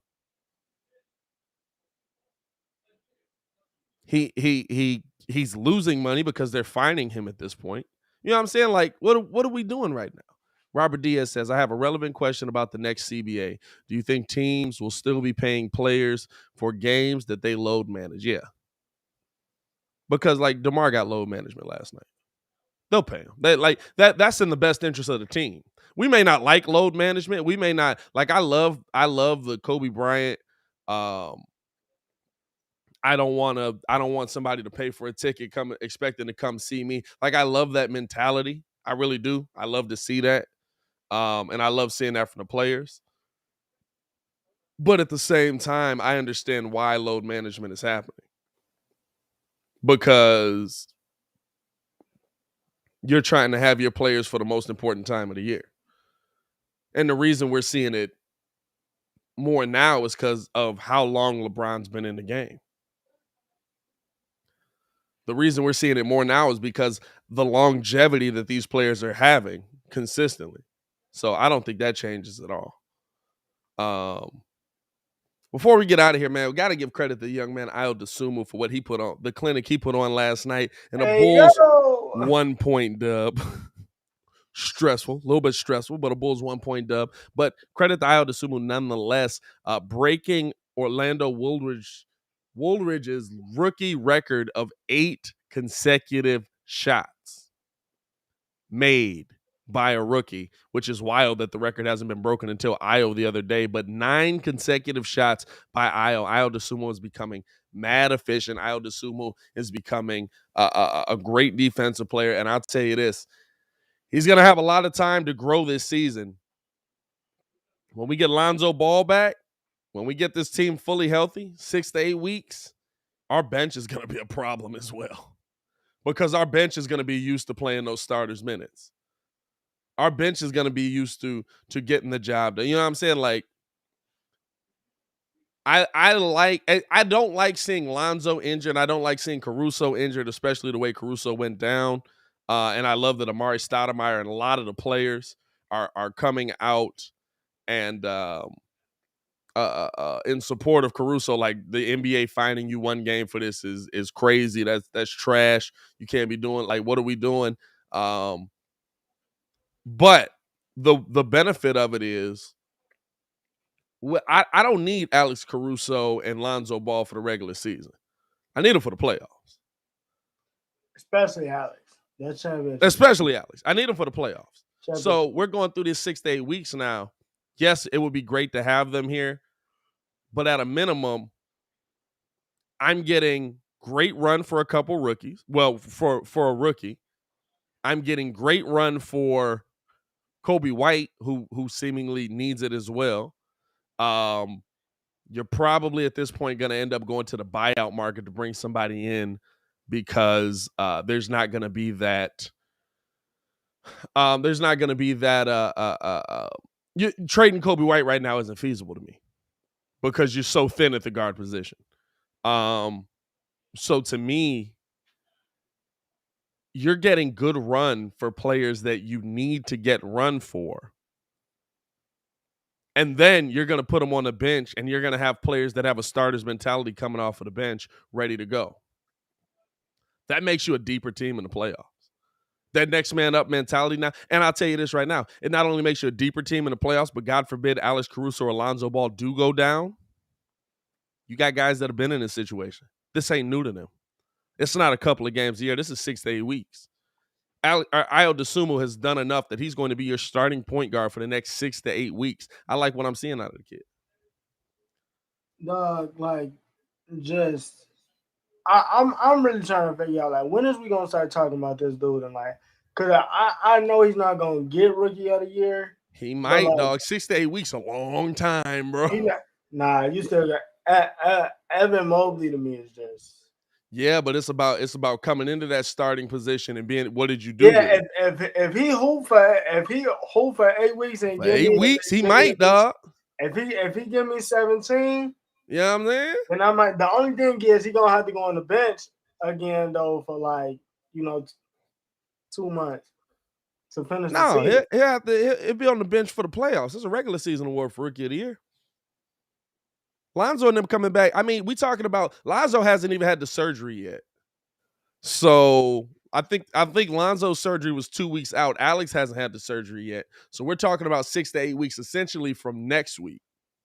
Okay. You know what I'm saying? So that's kind of something you got to take into account as well. That's why they say 6 to 8, because it's probably going to be a 6-week span, but he's going to be out for 6 weeks after he has the surgery.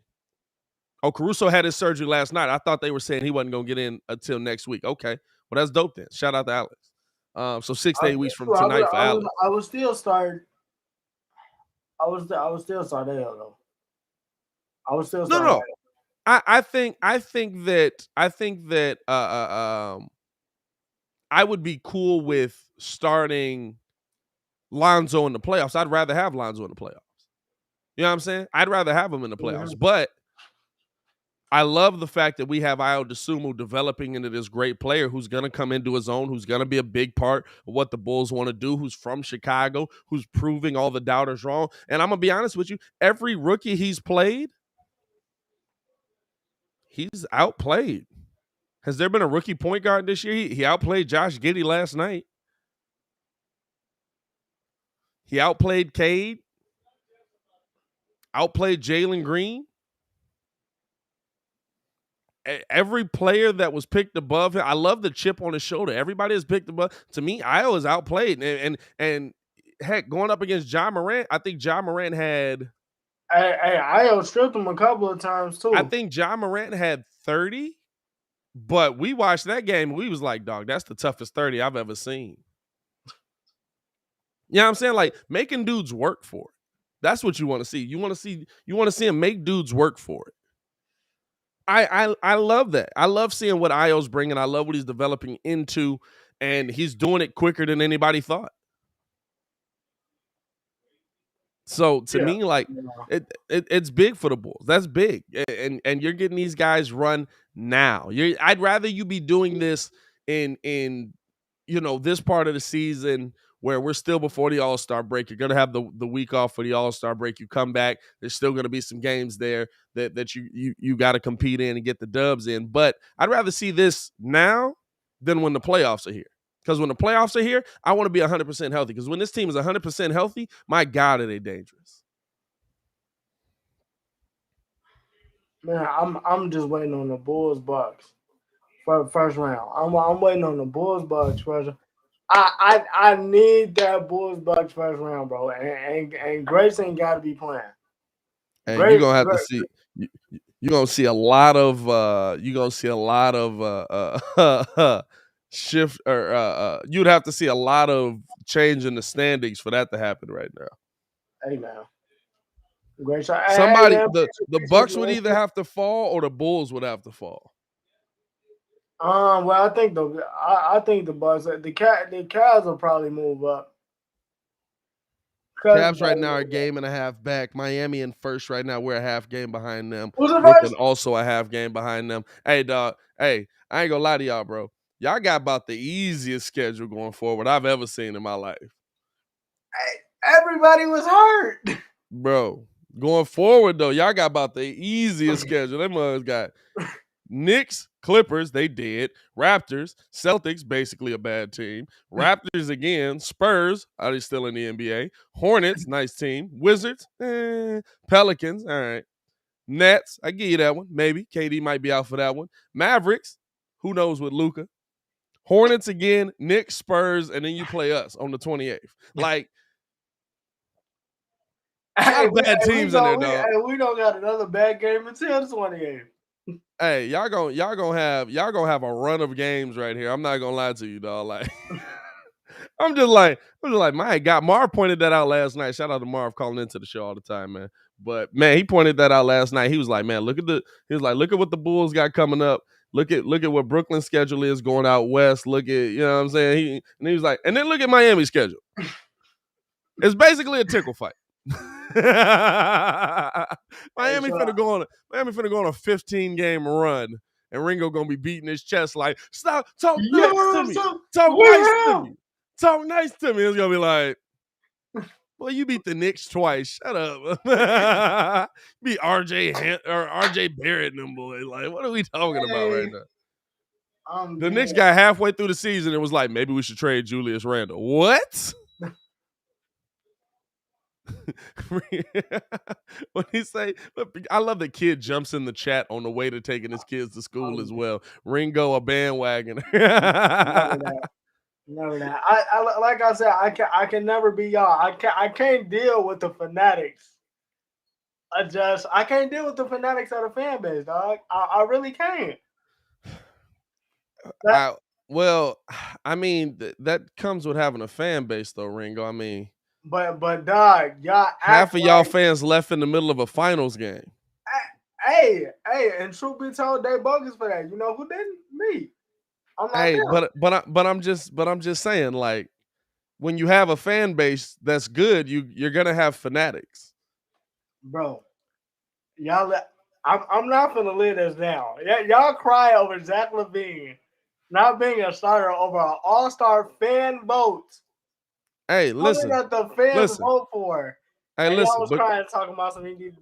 But you know what? Because he should be over Trae Young. But you know what we shouldn't do? Or you know what we wouldn't do? We wouldn't leave in the middle of a finals game because our team was losing. Hey man. Left halfway through the fourth, like it was some traffic they had to avoid. Somebody literally just died. Watching the game, you would think somebody died during the game, dog. I'm just saying. Bro, left halfway through a finals game, like they had to avoid some traffic. It's Miami. It was in the fourth quarter with 2 minutes and 30 seconds. Hey, look. But like they had to beat some traffic to get out of there, though.